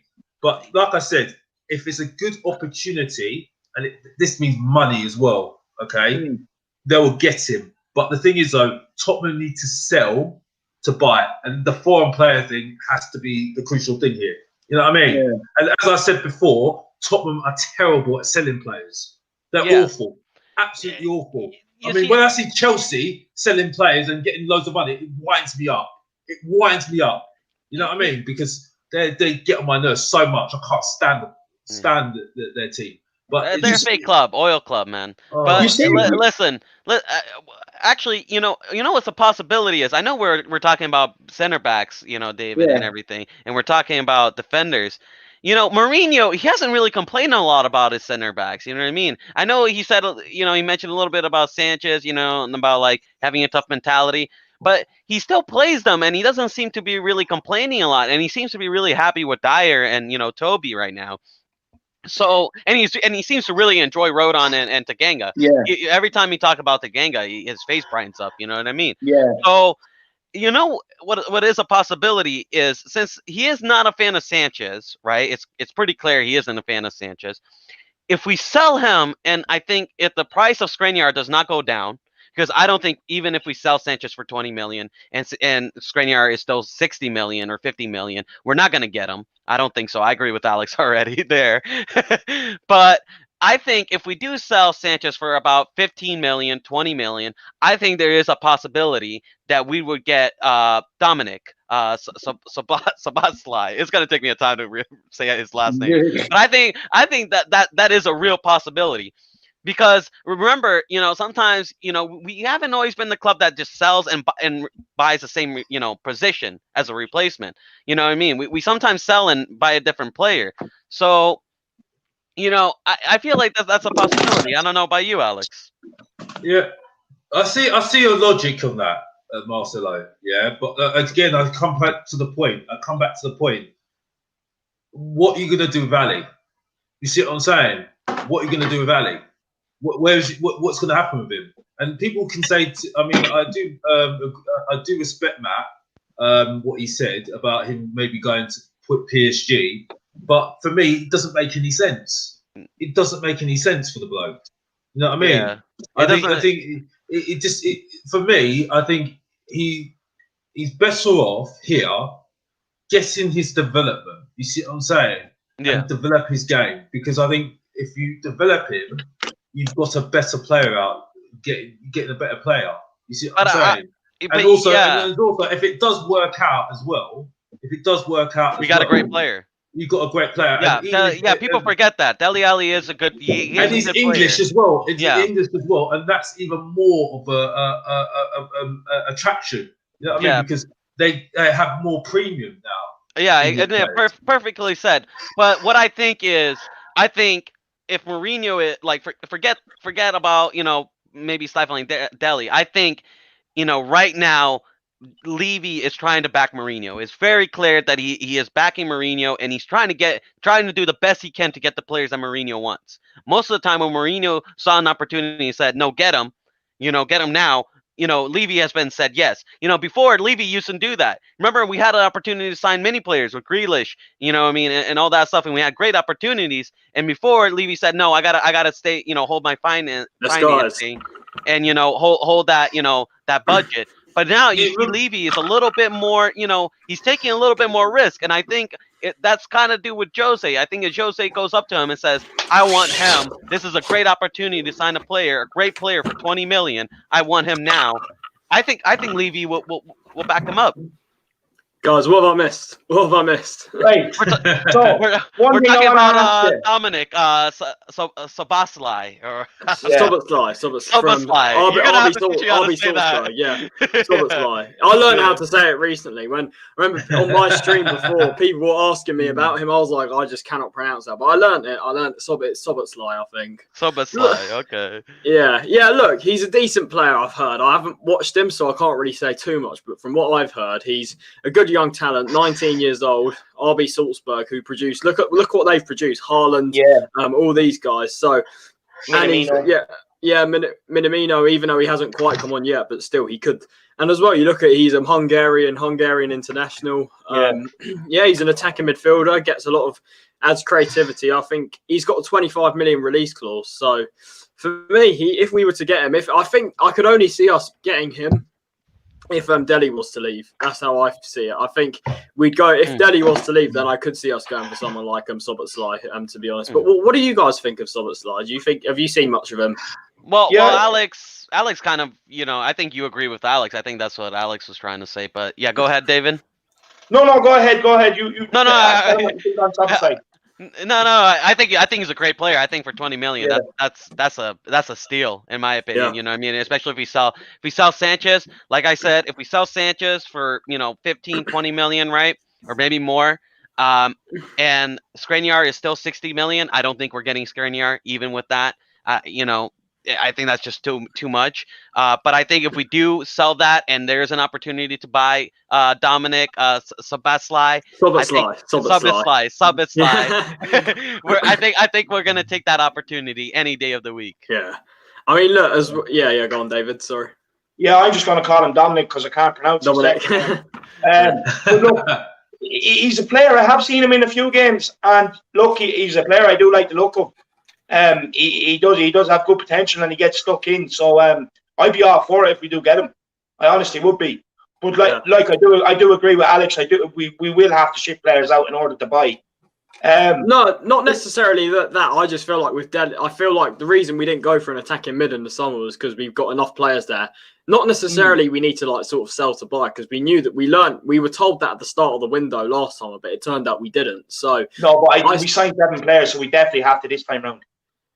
Yeah, I mean, maybe, perhaps, I don't know. But the thing is, as we've seen, the problem with that is for a lot of the time, we've always struggled to offload players. That's the thing. Yeah. If I knew that we could easily offload these guys, then fine, fair enough. But the thing is, we always struggle to offload players. I just don't get why. It's like, you look, how is Danny Rose still here? How is he still here? It just makes no sense to me. How long did Wanyama last? He only left last January. Well, that's a question. That's the question I was saying. Yeah, we are pretty bad at exactly selling players. Yeah. I just, Alistair Gold even said it. He said, have you seen our record? He was doing like a live comment thing. He was like, have you seen Tottenham's record in selling players? And like, I just really don't understand it. Well, the issue is, sometimes these players are also really arrogant. You know what I mean? With Danny Rose, you know what I mean? Have you heard anything from Milan? It's like, hold on a second. Newcastle doesn't even want you. You know what I mean? Yeah. It's like, you know what I mean? Like, I don't even blame Levy with that. Yeah. You know what I mean? It's the thing is as well, not just Danny Rose, but you look at Ericsson. You know, that summer, we did sell him in January, but you know that summer. I wanted Real Madrid. No one came in for him. No one. Only United at the end, which we obviously weren't going to sell to them. Yeah. So and that summer he was saying, I wanted Real Madrid. I will only go to Real Madrid. I'm like, crazy, man. Look as well, we tried to sell Alderweireld that summer before he signed the contract. We tried to sell him, and no one came in for him either. It literally, he had a 25 million release clause. It literally made 0 sense why no one came in for them when they were up for sale at the time. It just makes 0 sense to me. Yeah. Right, guys. I want to move on to the next section here, and then basically as well, if any audience out there are watching, get your questions in. We will get on to them. I want to move on to the next section. It's a question that was put to me by one of my fans. His name's John Fitzpatrick, about a Spurs all-time 11, and it's a great question. And it's one I really want to get on to with you guys, because between us all, we have various knowledge on players here, So I want to start with we'll start with the manager. Actually, we'll start with the manager, because every great team needs a manager. Who would be your manager for this all-time 11? Is it managers from our time, or from my time, anytime you want? Well, it's got to be Mr. Tottenham himself. You know what I mean? The man who's won the double, right? Bill Nicholson. Bill Nicholson, yeah, right. I think that's a no-brainer. Yeah, I'm pretty agree. Yeah, I think that was pretty easy. Yeah, Alex is shaking his head. Yeah, he agrees too. I mean, you're muted, Alex. You're muted. I agree. Yeah, I agree. So for the first time tonight, we're all agreeing on the one thing together. This is progress, lads. Right, so we'll move into goals. Goalkeeper. I'll start with you, Alex. Who would you pick? We've had some. I mean, I'm gonna have to go for the easiest one, Hugo Lloris. Yeah. Because I can't think of anybody. I can't remember. I can't recall anything from old times though. Pat Jennings. Yeah, I was about to say. Pat Jennings, yeah. He's an Irish player as well, David. So. Yeah, no, as I was about to say. But for me, I think it's Lloris, being honest, for me. I have to go Lloris as well. Yeah. He's won the World Cup. Yeah. He's also a massive, French legend, you know what I mean? He's probably one of France's best goalkeeper ever, so you know what I mean? So, yeah, Hugo deserves it, to be honest. Well, left back or right back? Which one? Yeah, we'll go right back. We'll start with right back because I'm right-footed, so it's my favourite side. There's a few options here, There is, yeah. There's one that I can think of because it was in my time, which is obviously Carl Walker comes to mind. Walker, that's all. Because it was my time. That was while I was growing up. It was Carl Walker in his sort of early Spurs days. Stephen Carr would be another one I thought he had a very good first career. Yeah, was he Irish as well, David? Stephen Carr. Republic of Ireland. Yeah. I'll say, but Carl Walker for me, he's good, but I think he got better at Man City. His pace got him out of trouble. Pace got him out of trouble. Yeah. The problem is with this one is that we've only started having some good right backs now, isn't it? You know what I mean? Like far back. We're talking far back. I can't really remember any because I wasn't really into football then when I was younger. I was very, very young. So I don't really remember because that's when Tottenham were really, really good then, weren't we? Yeah, and also I didn't watch a lot of I also didn't watch a lot of European football when I was younger. I used to watch more, Brazilian league. Santos. Santos. Yeah. But like for me, right? So like some of those older players, maybe I missed out on, but I remember hearing a lot of good things about Stephen Carr. So I guess I'll go with Stephen Carr. Right, so I'll tell you what we'll do to make this easier. We'll go with players that we all know that we've seen from our we all generation. know? Okay, That's a lot easier. Yeah. All right. Yeah. Dennis Walker for me any day of the week. Kyle Walker So, for me. I have to go for Walker as well. Because for me, in my time, he was sort of in the prime Poch days. And when he first joined as well under Harry Redknapp, that was when I was sort of growing up more. And I remember his Spurs career didn't start particularly great, but you saw what Poch did to him, turned him into one of the best fullbacks we've seen. So I have to go Kyle Walker simply because of my time. Yeah, look, I'll agree. We'll go with Kyle Walker at right back. Right, we'll do left back next. I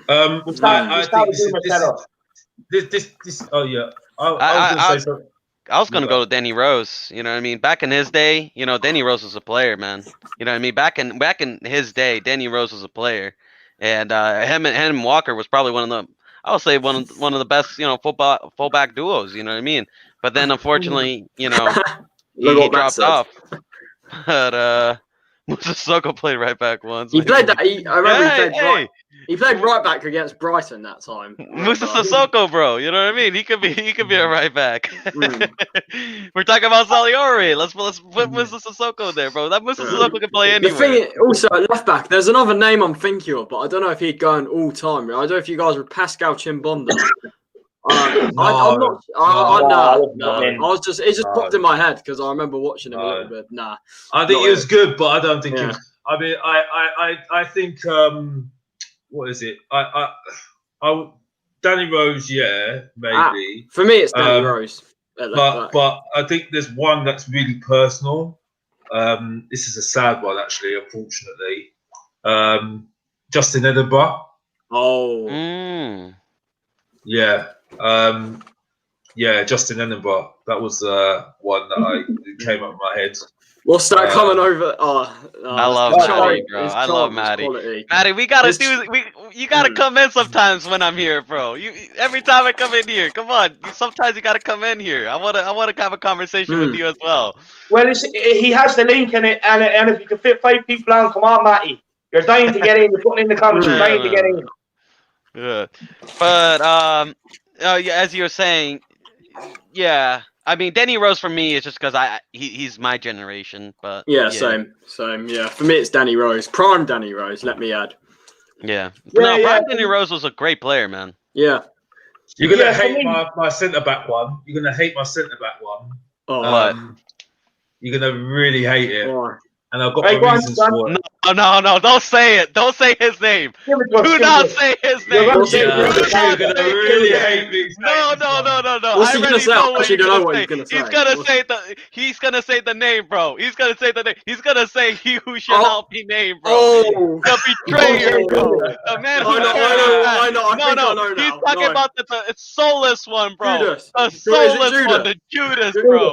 No. I'm sorry, Alex. Bro, I'm walking out of here if you say that name, bro. I'm walking out of here. You cannot say soulless Paul Campbell in this channel, bro. You cannot say it in David's channel, bro. No. Come on, Alex, get out of it. Alex, get out of it. No way, bro. No way, bro. That man is a dementor, bro. He's not a defender. He's a dementor. He sucked the soul out of this club, bro. Like Judas, bro. I'm so glad. To be honest, I'm glad that was before my time because I don't know how I'd feel at the time, man. I still get worked up to it. You know what I mean? You've frozen so much. You've frozen my screen. I can't really see you. I could only see little bits of you. Just like no. I was like, oh gosh. Oh god. But before he went to Arsenal, he was my hero. I loved him. I loved Sol Campbell. Like I wanted to be like him. Literally wanted to be like him. You know what I mean? And it's a difficult one. But I would say for the sake of the podcast, I would say Ledley King. Thank you. Yeah. No soulless Campbell here, bro. We don't say his name. I will say, if anyone had the guts to mention his name, it was going to be you, Alex. Listen. I know now I'm going to get people saying, you're definitely a gooder now. Listen, Alex, I was defending you. Alex, I was defending you on that, bro. I was defending on you on that, bro. How do you do me like that? No more talk of Judas Campbell. How do you do me like that? Every time someone said, "Oh, Alex is a gooner," I'm like, "Hey, come on, man! Alex is not a gooner. Alex, He's a Tottenham fan, bro." Alex, you know, in We Are Tottenham TV, everyone in the chat says you're a gooner. Yeah, everyone in the chat says you're a gooner. I'm like, no, come on, man, listen up. And then you're talking to me about Soulless Campbell, bro. Come on, bro. I'm having you back here. Just a quick shout out. I just want to give a quick shout out to a few people. We've a lot of people here in the comments. We've Sean Mitchell. Soulless Campbell, bro. Big up Toxic. Yeah, big up Toxic. Always sometimes on my channel. Big up Toxic. Yeah, we've Toxic there. We've Lily White Lane. We have Matt Hayes. We've Glenn, Brian Dougal, Daigle. He's a regular on the We Are Tottenham TV fan show. He's tuning in. Big up Brian. One of my mates is tuning in. Sean Mitchell, Sean O'Neill. We had John, who was Thomas Nation. He was tuning in. In on Nurse. These are all regular fans on mine and Charlie's channel. So I just want to say a quick hello. But yeah, guys, centre backs. So Alex, who are your two centre backs? Don't.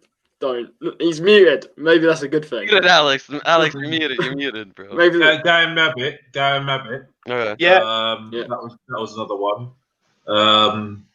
Yeah, that's it really. So Ledley and Gary Mabbott. Yeah. All right. I was actually thinking of the same, to be honest. Gary Mabbott, and even though Gary Mabbott was a bit before my time, I've heard lots about him. I've heard so much about him. So, and of course we all know about Ledley King. There's not too much to say. So for me, it's Ledley King and Gary Mabbott, 100%. And for you, you could have so many people like Woodgate. We have actually a lot of good. We have a lot. You could even put Jan Vertonghen in there. That's what I was gonna say, bro. I was gonna say Ledley King and Vertonghen, bro. Vertonghen is one of my favorite, Spurs players of all time. I love that guy. You know what I mean? Super Jan, bro. Just so very good club man. He was very loyal to the club, which I like. You don't get that a lot nowadays. I love the celebration, man. You know what I mean? Like the way Alex saw, Soulless Campbell was the way I saw. Vertonghen in a lot of ways, you know what I mean, bro? Like, I just love that guy, you know what I mean? As a little kid, just see him do the whole celebration, the shirt rip, and that United game, you know what I mean? That run, you know what I mean? That he did, that will always stand in my mind, man, you know what I mean? So I love Vertonghen. So Ledley King and Vertonghen for me. Yeah, do you know what? A lot of people have said Gary Mabbott to me, but me personally, I am going to go with Ledley King and Vertonghen. Especially because Vertonghen is left-footed as well, so it gives a nice bit of balance. Yeah. But look, we'll go with Ledley and Vertonghen / Mabbott because we can't decide. I don't mind putting Vertonghen in there because Vertonghen was more of my time. So I don't mind putting Vertonghen in there. Yeah, I don't mind. Just putting the names out there. That's it. Yeah, exactly. Yeah. Look. What? How many are we going in midfield? We going 3 in midfield or 2 in midfield? Personally, I want to go 3. Oh, yeah, 4-4-3-3. Yeah, 4-3-3. Yeah. Yeah. Right. So I'll give you my centre midfielders. For me, one of them has to be Luka Modric. This guy was amazing. Fantastic. He has to be in there. Right. Actually, go on. You go on. I'm still thinking. I'm thinking Modric. I gotta look up some names, bro. Hold on a second. Tim Sherwood was a good player. Yeah, Tim Sherwood. Yeah. Modric is in there. 100%. You know, Gaza. You know what I mean? Gaza. You gotta give Gaza, man. You know what I mean? In CDM. Oh yeah, Gaza. You gotta give Gaza. I've got my 3. Right, go on. I've gone for in Gaza. Who's the other one? Modric and Dembele in CDM. I fully agree with you. That's actually that's spot on. Really. Dembele was well in my time, and he was one of my favorite players. Literally. Yeah. Well, what about you, Alex? Also Javagilala. Ooh. Although you can put him you can put him on the wing. That wide. Yeah, he played in the wing as well. Yeah, on the wing. Yeah. That's it. Yeah. Yeah, another player that people are mentioning there, Waddle. Yeah, we have many great midfielders, man. You know what I mean? Lineker. Yeah. Would you consider? I know it's a little bit early and controversial, maybe, but would you say Eriksen? Also deserves to be up there. No. The way he left. No. The way. No. For me, Eriksen was a baller, man. You know what I mean? For me, if I was going to consider Eriksen, it would be at the expense of Luka Modric, and I just can't do it. Modric is world class. Yeah, I'd say that. Yeah, I agree with that. Yeah. I agree. Yeah, so, I agree with Charlie. It's Gaza, Modric, and Dembele. Yeah, I think that's for me. Yeah. So we're all happy on that. So another unanimous decision. That's perfect. Now moving out onto the wings, we'll go with right wing first.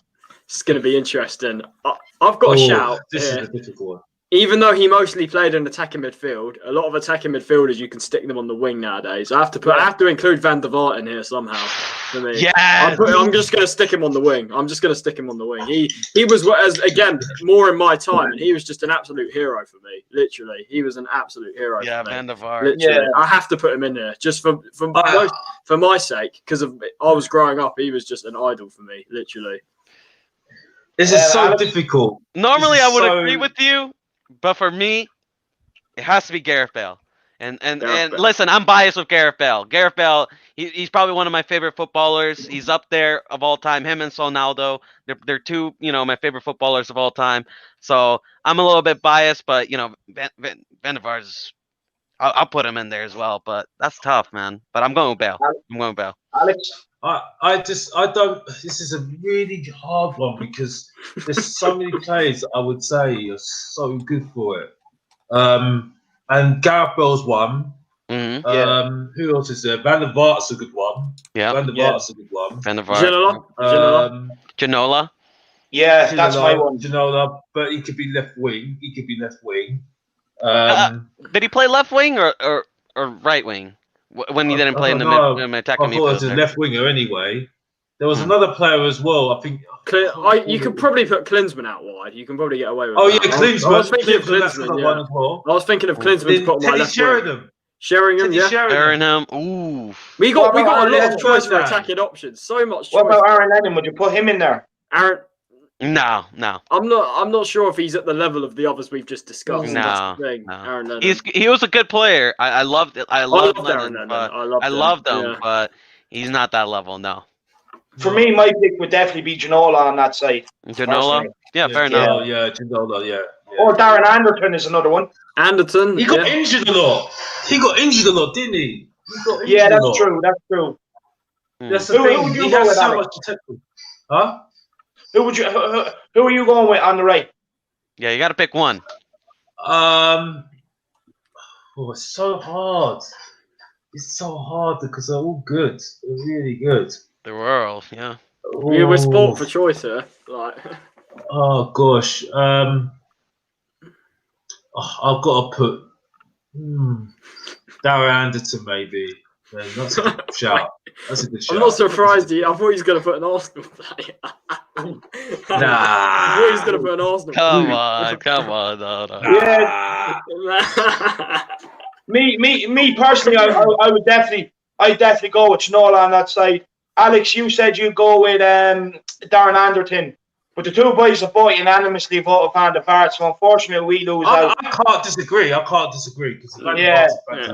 der Vaart was a great player. Look, I thoroughly enjoyed watching him as well. He scored some cracking goals as well, so we can't disagree.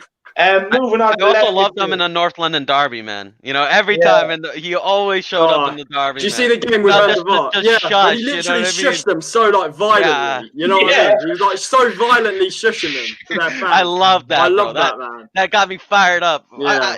I love Van der Vaart. Yeah. Yeah. Striker.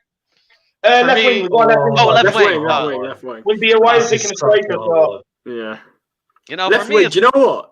Yeah, go on, Marcelo. For me, I'm gonna go with Sonaldo. Yeah. I don't know. I'm just gonna go with Sonaldo. The thing is, I have to go with Son as well. Simply based a lot on my time. He has been He's at the moment. He's been the best winger in the league at the moment this season. For me, it's Son. It has to be just simply because of my time in particular. So yeah, based on that, it's Son on the left wing for me. Alex. Yeah, go on. I was just gonna say he just brings such a good feeling. You know what I mean? One of my favorite footballers of all time was, Ronaldinho. And, I'll never say Ronaldinho was, at his day, he was the best. But, he was the best ever. I wouldn't say that. But for me with Ronaldinho he just brought a smile to my face every time he played football. And Ronaldo has been like the closest thing to that. So I go with Ronaldo, man. Alex, you're on mute. You're on mute. You're on mute. I can't believe Robbie Keane. I was thinking about. We're going out left mid first. I was thinking of sticking Robbie Keane on the left wing. That was in my mind. I was thinking that. Would you? I would. I was thinking about that. Watching him for Ireland, he's not a winger. He's a striker. I know. So if we're going to talk Robbie Keane, he has to be up front. Yeah, I agree. Alex, your left midfielder. We've got David Jalila, haven't we, on the right, haven't we? Yeah, no. We got Van der Vaart on the right. Come on. Okay, so David Jalila on the left, isn't it? David Jalila on the left. Yeah. Yeah, for me. Yeah, David Jalila, I would say. Yeah, I agree with you. I want David Jalila in this team, lads. Honestly, I have fond memories of watching him at the lane as a little nipper, as a little kid. The guy, he's another player that again loved getting on the ball, loved making people smile while watching him play football. He was a very good player. So we're split, lads. So look, we'll merge the two and we'll have Son Ginola. So you know what? I'll give you guys Ginola because you know what I mean. Like for me with Son it's more of just a personal thing. You know what I mean? And but the thing is, Ginola, can I just say something as well? We mustn't forget Ginola's best season was how many goals did he score? Wasn't it? But football's a little bit different now. Before back then, wingers, a traditional winger was less scoring and more being a creative type of dribbler. And nowadays, it's more a winger. You expect a little bit more from him. You expect him to score more. You look at what Salah and Mane does. You have the fake 9 and everything. That it wasn't really like that back then. Yeah. Right. So we're going to go with Ginola. Now, lads, I'm going to give you one opportunity. We can put Ginola on the right, and you can have Son on the left, or you can keep Van der Vaart on the right and put Ginola on the left. I'm keeping Van der Vaart just for the shush. Keep it, yeah. No, Van der Vaart for me, just an icon. I can't disagree with anybody on this because this is down to people's preferences. Alex can't disagree. I can't disagree. I can't disagree with anybody on this one because it's so it's down to people's personal memories of people, isn't it? You know what I mean? Yeah. And like, I only mention these players because I don't want to just go for the easy option and go for the original players right now. So that's why I'm thinking of people out the box and stuff like that. But I just think David Janilla was the best. Yeah, he just lightened up when I was a kid. You know what I mean? Yeah. And Tottenham went back very. Wasn't in my time, but I've heard everything. I've seen videos. I've seen the videos. I've watched old games. He was a fantastic player. I just wish I was watching him live. You know what I mean? Because it's a different experience. He was class. Yeah. So right, we'll move up front. Now look, guys, we probably have a bit difficult one, 15 strikers there.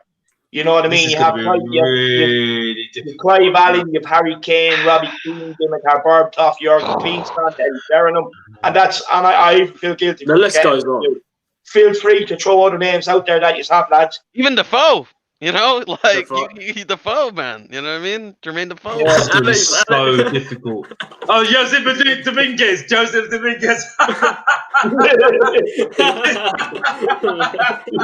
love that. I knew someone was going to say that. Joseph Dominguez. Oh my God, he was so funny.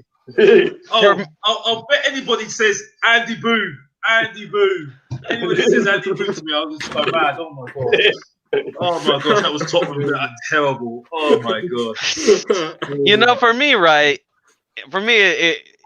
I know it's kind of like arrogant to say it's easy for me, but for me, it's Harry Kane, and just simply because he does everything. He is like, don't get me wrong, Kino, Berbatov, all these men were fantastic legends, and I respect them so much. But for me, with Kane, right?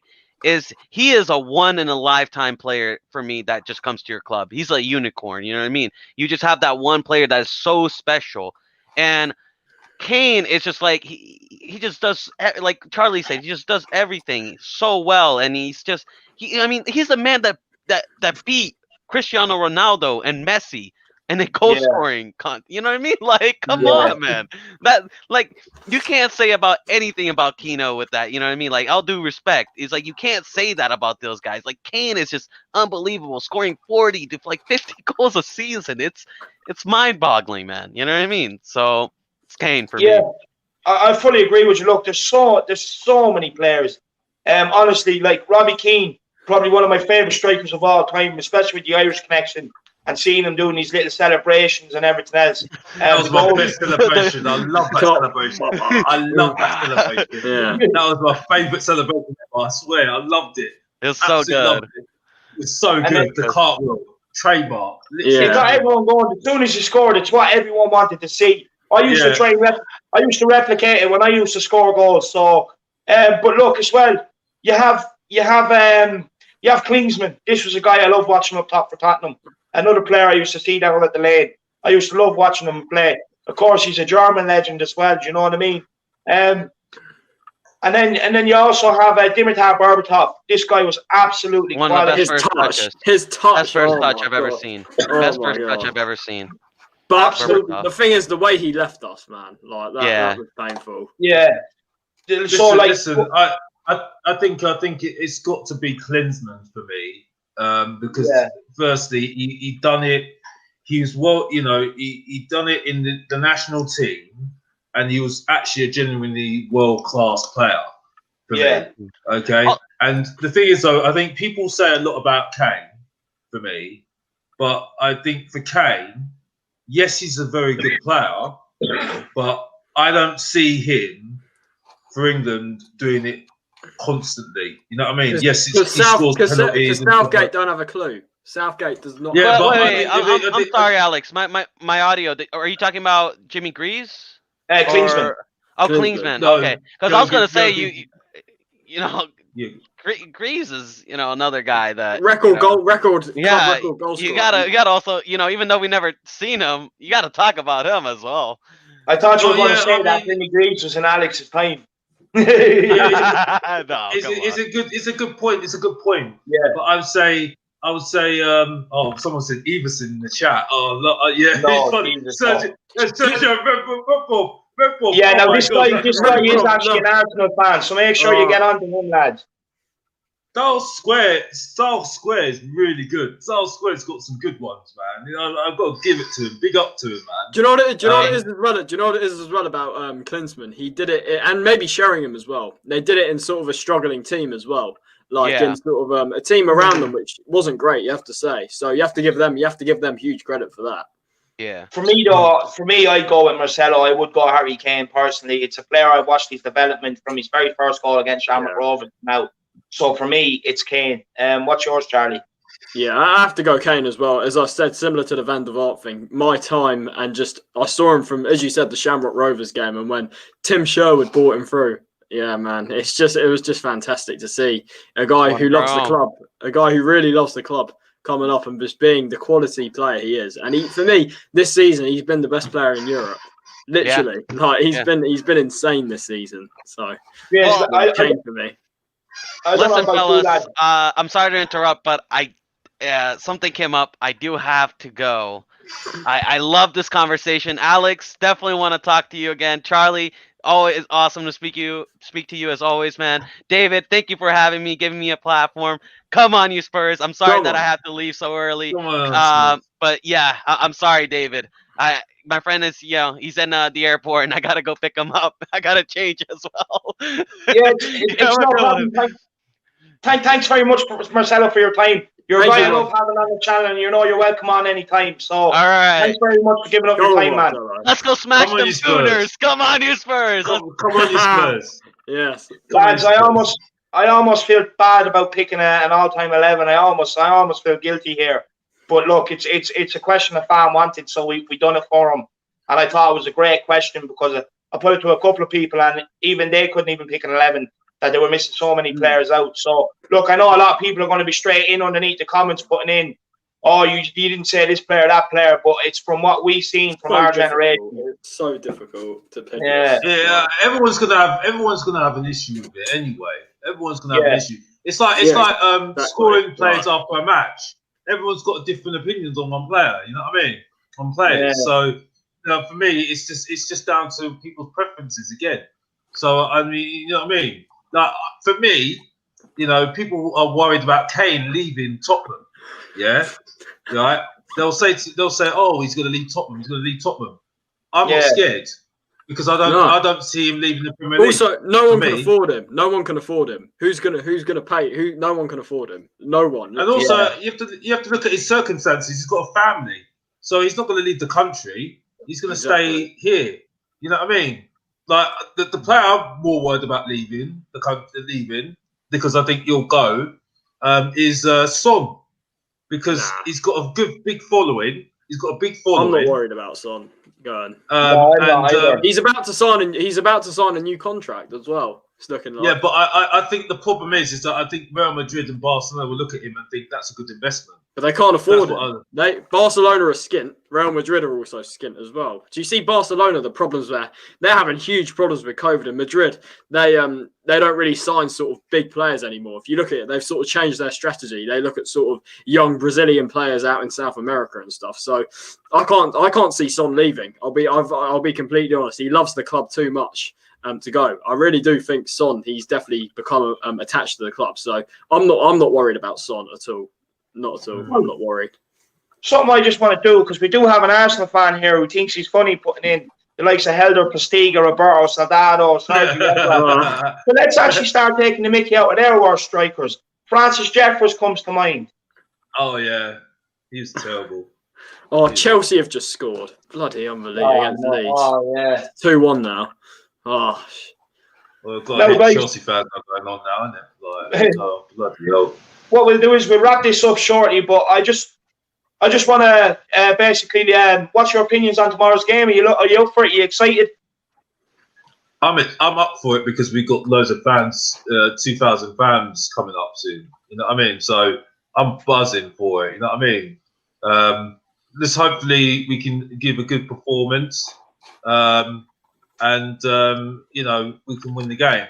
You know what I mean? Keep on the run, keep the run going. You know what I mean? Yeah. And that's the most important thing at the moment. Just keep the run going. You know, we've got the beating of Arsenal easily. You know what I mean? Yeah. We have got the beating of Arsenal, but I think the problem is, I think all Tottenham fans need to stop being cocky. Yeah, you know what I mean? I agree with that. I actually agree. We need to stop being cocky. You know, like what we're talking about at the moment. I mean, I think what I would say is, in that discussion at Arsenal Fan TV, it was quite interesting to see how DT was acting in that debate. He was very, very quiet. Yeah, because he's arrogant. That's why. And the thing is, it did come across. But the thing is, he made some good points. We haven't really done anything at the moment. All we've said is basically we've got Mourinho and we're going on about Mourinho. And I think we need to think about the long term here. What are we here to do? We're here to win honours, trophies. You know what I mean? Majors. You know what I mean? Now, the only way to stick it to Arsenal is win majors. Like, if you saw, like I said before, I need to remind people, when we're in the Champions League final, Arsenal Fan TV were in mourning. They were like literally in mourning. Right? Yeah, troops going mad. Yeah, Robbie, who I've got respect for, by the way, because I love it. Respect to Robbie, by the way. I don't care whether they're Arsenal or not. Respect to, because the thing is, he's helped give platforms like this and other platforms. Yeah. Let's give respect to Arsenal Fan TV here. You know what I mean? Some of the others on there just know, like the guy, like DT, just know he needs to go. And but like, let's be respectful, because I have tremendous respect for Robbie and his channel, because he's done really well. So let's have respect for him, But what I would say is that reaction was priceless for me, and that made me realise, okay, if we do something like this, you know what I mean, if we can do more like this, we're going to be sending a message out there. You know what I mean? Yeah. So you don't pay for Mourinho and get Mourinho in just to get a Carabao Cup or FA Cup. You don't do that. Okay? For me, you either get a Champions League, Europa League, or Champions League or Premier League. You know what I mean? And that's what he's here for. You know what I mean? And that will solve us a lot of problems. It will market us really highly. It will get us a lot of money, and it will get us a lot of glory as well. So and also it will get a lot of good players coming into the club as well. Because the problem with Tottenham at the moment, players don't want to come to Tottenham because we're not prestigious enough. Yeah, if they have the choice between Chelsea and Arsenal and Tottenham, they've got a Chelsea or Man City or Liverpool, because they've won stuff. You know what I mean? Major things. You know what I mean? If we win the Europa League, look at our summer window. We got Reguilon to come, who was a guy who just won Europa League with Sevilla and had loads of clubs chasing him. We got him to come. We got Gareth Bale back. We got all these guys we got in the summer. I think the Mourinho pulling power is definitely. Can I just say something though, Charlie? Alex won't like this. Alex won't like it. Charlie, can I just say something though on that one? Reguilon only came to Tottenham because there was a buyback clause, so that was Real Madrid, unfortunately. So I mean, we need Champions League to keep him, because if but the thing is, Madrid. Technically, he should be in the Champions League this season, because Seville, when he won the Europa League. With Seville, they're in the Champions League now. Now he's come back to Europa League. So good on him. Good on him. You know what I mean? To go back to Europa League. Yeah. Gareth Bale, I've already said my piece about Gareth Bale. Okay. I've said other stuff as well. I said respect to him. But again, desperate. Got to be honest. Doherty, give him listen. I like Doherty. Give him a chance. Yeah. Let's give him a chance. I'll give him a chance. Alex, what do you think of this comment? You're speaking about cocky Spurs fans, and we have What's the Story. I'd be more scared if we were playing the Gunners Women's team tomorrow. Oh. You know what? You got to give it to Tottenham fans. They need. The thing is, though, we've been under the shadow of Arsenal for so long now. And we've actually, because of what's going on recently, we really have gone up. We've gone up now. Our trajectory is up there right now. So I can see why Tottenham fans are really high at the moment. They're really, confident, really, really confident. My issue is that until we've actually won something major this season, we cannot say anything at the moment. You know what I mean? It's just too early. Yeah, things can still go wrong. You know what I mean? And Mourinho's got a way of making things go wrong for me. I'm sorry, because he'll say something, and it'll be too far. He'll take it too far for me. So I hopefully he doesn't do that. But you know, I do worry about that. You know what I mean? You know. Sorry, I just want to say quickly, Brian Daigle, if you are watching, make sure you get in contact with me on Twitter. You're a guy I would like to bring on as well.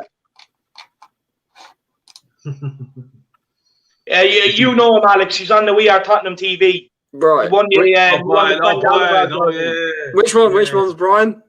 He won the signed jersey. Oh, him. Yeah, I know who you're talking about. Is he from Canada? Was he from Canada, was he? That guy? No. Canada or America, I'm not sure. Oh, okay. But anyway, Alex, I know you're not one for score predictions, but sorry, just quickly, Brian. My Twitter handle is at the Irish Wife. But Alex, I know you're not one for score predictions. I asked you last week, and you said to me you don't like doing score predictions. But I'm going to drag one out of you here. What's your score prediction for tomorrow's derby? I think if Tottenham play their cards right, it should be a 2-0 win. Can I add a twist into this? We've known the news with the goalkeeping situation. If it's Lloris, 2-0, but if it's Joe Hart, would you change your score prediction? I've got to be honest. I would worry if Hart's in goal. The thing is, if that's the case, you just got to hope to outscore them. I think that as well, because I just think I don't like Hart. I don't like Hart. He doesn't make me feel any comfortable. I mean, it sums it up. Burnley let him go. Why did Burnley let him go? You know what I mean? Yeah. Sorry, but you know, I don't want to be harsh on the bloke because he's, you know. I've always liked him as a character. I've always liked him as a character. But it's just his ability, question marks. And the thing is, though, when you're shouting at other players and you're letting in rockets like that, you know, you're just going to lose your value here. You know what I mean? Lose your credibility. You know what I mean? Players are just going to look at you thinking, you're shouting at me, but you're making the mistakes. You know what I mean? That's why I don't really like to have a go at Sanchez, because the thing is, though, yes, he has made a mistake, but you still should have saved it. Hart. Yeah, that's true. Should have saved it. I'm saying the thing is, let's be honest, there'd be no. I know Joe Hart was a very, very bad mistake, but there'd be no save to make if Sanchez didn't do what Sanchez just always does now. Like, I understand. For me, apart players, it's just about outscoring them, because Hart is shocking from long ranges. I don't understand why Gazzaniga's not put in there. I think every Spurs fan will agree they'd rather see Gazzaniga in there. I agree. Instead of Hart. I agree with that one. I've got to be honest. When the signing happened with Hart, I wasn't happy with it. But I saw the logic in it with the homegrown thing, so it was a clever one. Yeah. It was a very clever one. But I do think Gazzaniga is still a good goalkeeper. You know what I mean? Yeah. And that's just Jose's judgment at the end of the day, isn't it? You know what I mean? So I listen. You're gonna be surprised me saying this at the moment, yeah. But I'm very positive at the moment. I've got to be honest. I can't really complain about Tottenham at the moment. You know, we're actually doing really well. Get this guy out of there. The fact that he's got the number of days just shows the sadness in that. He's got the exact number of days since he's won the league. Just shows. He's spent time researching that. I'm telling you. He spent time researching that. Seriously. But you know what? While you're there, make sure you subscribe to my channel. You may as well. Good plug there, mate. Good plug there, man. I like that. But it's very good. You know what I mean? And like I say, give it to Jose. He has changed. Yeah, he has changed. You know what I mean? He said it. He has changed. He said it. Because the thing is, though, he knows that he's got a bit old, because he got Sacramento in and Ledley King in. So let's give him credit there. You know what I mean? But all I say is to Jose, right? All I say to Jose is, please stop having to go at your players in public. Stop doing it. Stop doing it. You know what I mean? It's just it's annoying. You know, you're making it all about you. It's not about you. It's about the squad. You know what I mean? So stop it. Honestly, it's getting on my nerves. You know what I mean? You know what I want to Get the do? violin up. Get the Do you know violin what I up want to for do him. right Get now? the violin for him. You know, I want people to start getting pressure and putting it on Jose Mourinho, tweet it all around, put pressure on them. Let's get Alex in front of Mourinho and let's have them talk it out. Let's do it. No, I don't want to tell him what his job is because I can't do his job. I can't do his job. But the point is that everyone knows that, you know, like I said, the analogy. Why would you have a go at somebody at work like that, you know, in public? You would do that. So don't do it. Don't do it now. You know what I mean? Just be nice to them. You know what I mean? And yes, have a go at them in the changing room. Have a go at them in the office. Yes, that's what you need to do. Tell them, yeah, you're rubbish. Tell them that you absolutely playing absolutely rubbish. You need to step up. Yes, but I don't want to hear it. I don't want to see it because it's embarrassing to the player. You know what I mean? They need a rocket up their arse. You know what I mean? I can get you, but some players do need it, Alex. Like some players, like for me, if I was a manager and I've exhausted every opportunity behind the scenes to try and get this guy to do what I want him to do, for me, going public it would be the last resort.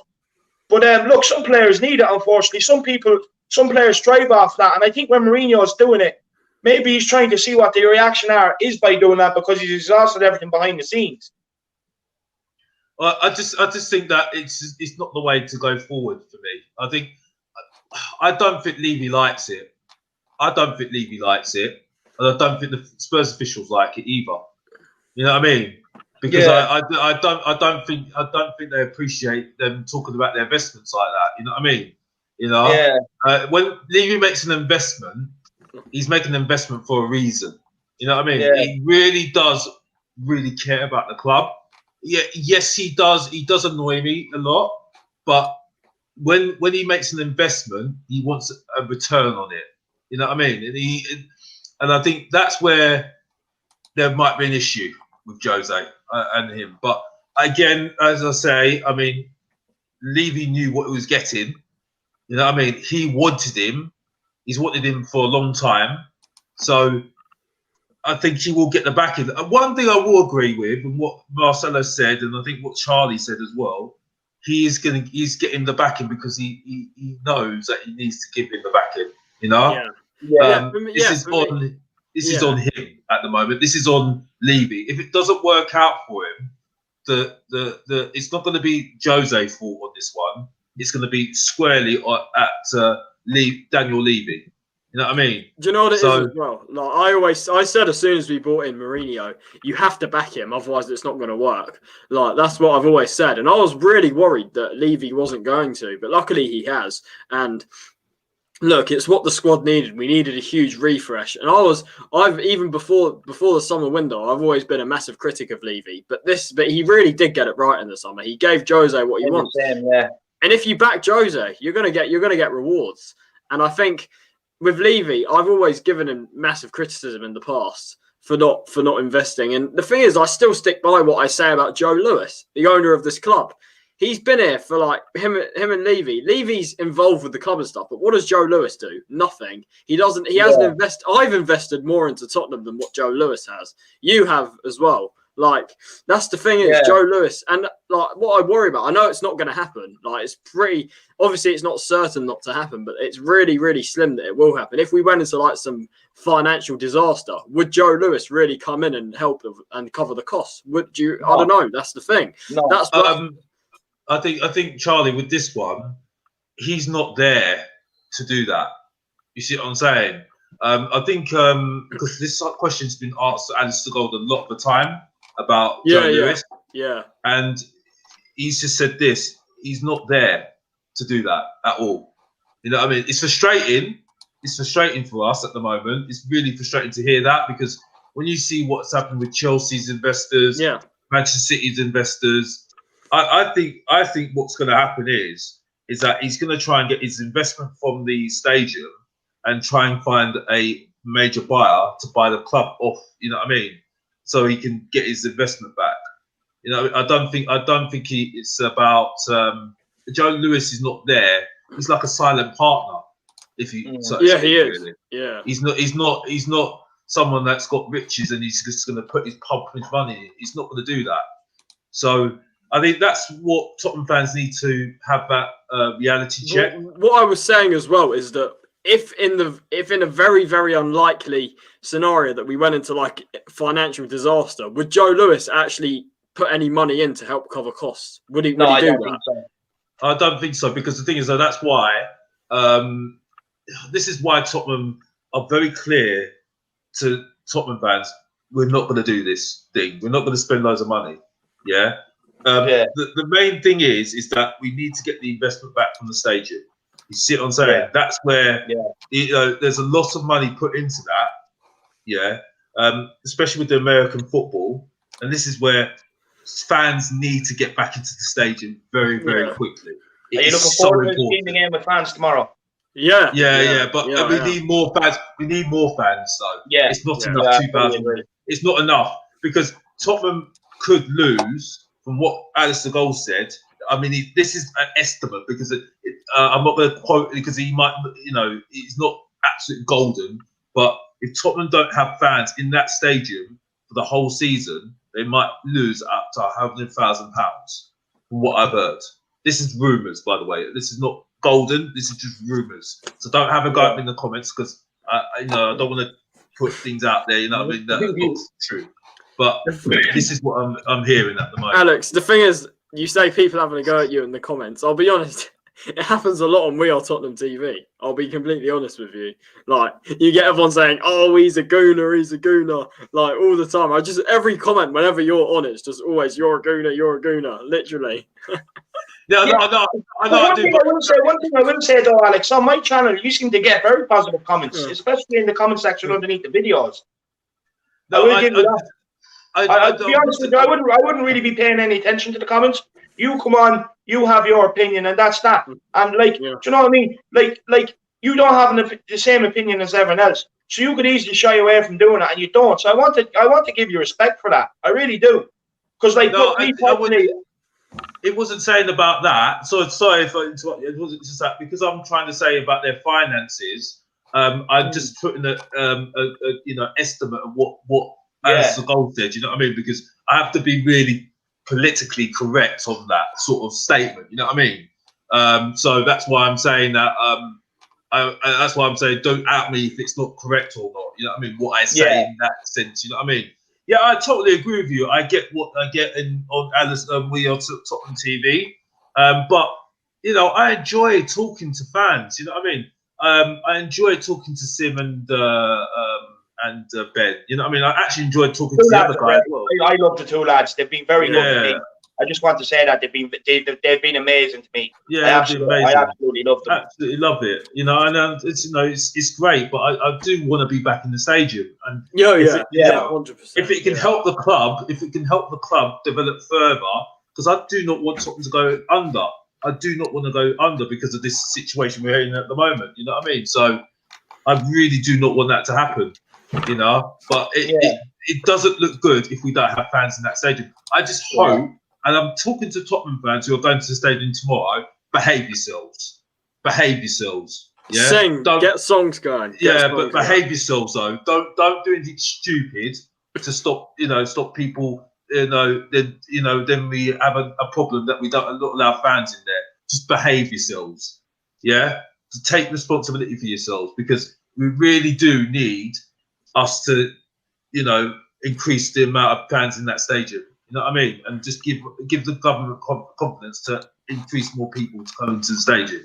So just behave yourselves. I agree with you on one aspect, just so that everyone else can get back in the stadiums. I do want them to behave themselves. But on the other hand, I am calling for them, that the ones that can't get to the stadium, line the streets where the bus is coming, and get some blue and white flares out. Get your flags out, get your jerseys on, and let's applaud these boys and sing them into the stadium. Let's get them really riled up for this North London derby. I do agree with you there. I do agree with you there. I mean, I live near the area anyway, so I can definitely do that. You know what I mean? But I don't know how it's going to be policed. You see what I'm saying? So I think they might not allow fans near the stadium. Unfortunately, I think they're going to only allow people that have got tickets. Unfortunately. But yeah, I trust me. If I could get back into that stadium, you know what I mean. I enjoy that stadium. You know what I mean. I'm very quiet, but I do enjoy going to the stadium, watching Tottenham play. I really enjoy it. Alex, do you have a season ticket, Alex? No, I don't. I'm just a member. Oh. So that's how I get it, really. So that's the only reason why I've been able to go to the stadium, really. So I used to always watch it on TV, but then when I started, when it was the new stadium, I thought I'm gonna miss out if I don't go to that stadium. Yeah. I would have missed out big time if I didn't go. Yeah. Honestly. Yeah, even when we've lost, I even still enjoy it because I still enjoy going to see the players and seeing how they react to each other. You know what I mean? What was the last game you went to? Wolves versus Tottenham. And the thing that's really frustrating though is that the game that was cancelled just before lockdown was Man United Tottenham.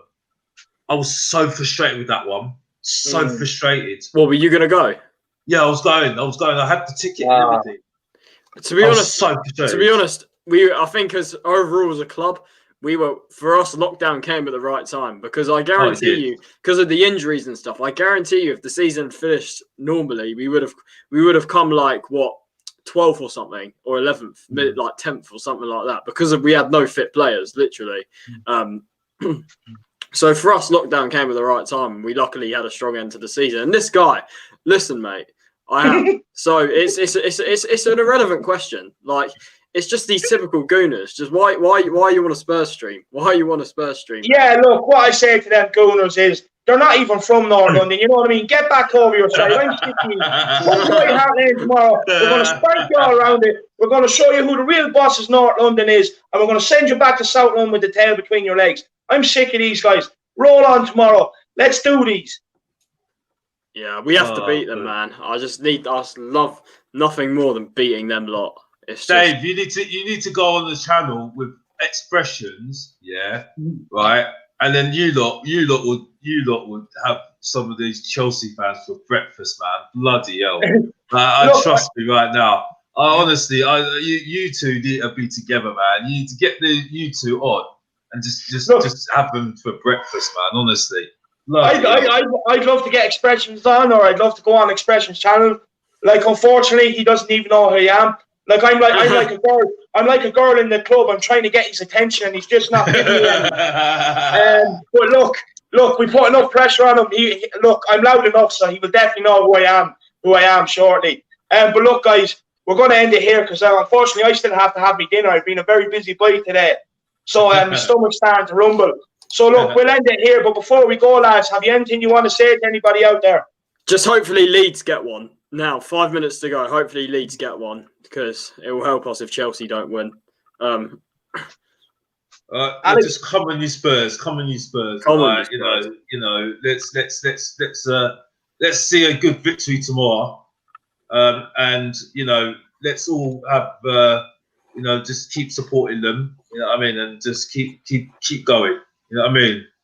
And let's see what happens. Let's see what happens tomorrow. But let's come on, you Spurs. Come on, you Spurs. Come on, you Spurs. In Jose, we trust. Look, I want to absolutely smack these up tomorrow. I'm sick of them.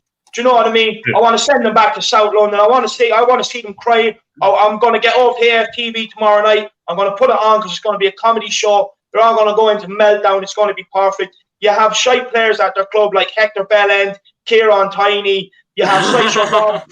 You have Sideshow Bob, Bobo the Clown, David Luiz. They've turned the Boomerang into the Bentner. Do you know what I mean? They're just a joke club at this stage. And look, make sure you like and subscribe to my channel. Make sure you put questions in below that you want us to get on to next time. Alex, will I see you back here again next Saturday, same time? Yeah, possibly. I'll let you know. But yeah, definitely. Perfect, Charlie. Sorry, what did you say? I was just reading something. Will you be back here next Saturday? Yeah, should be. I should be, yeah.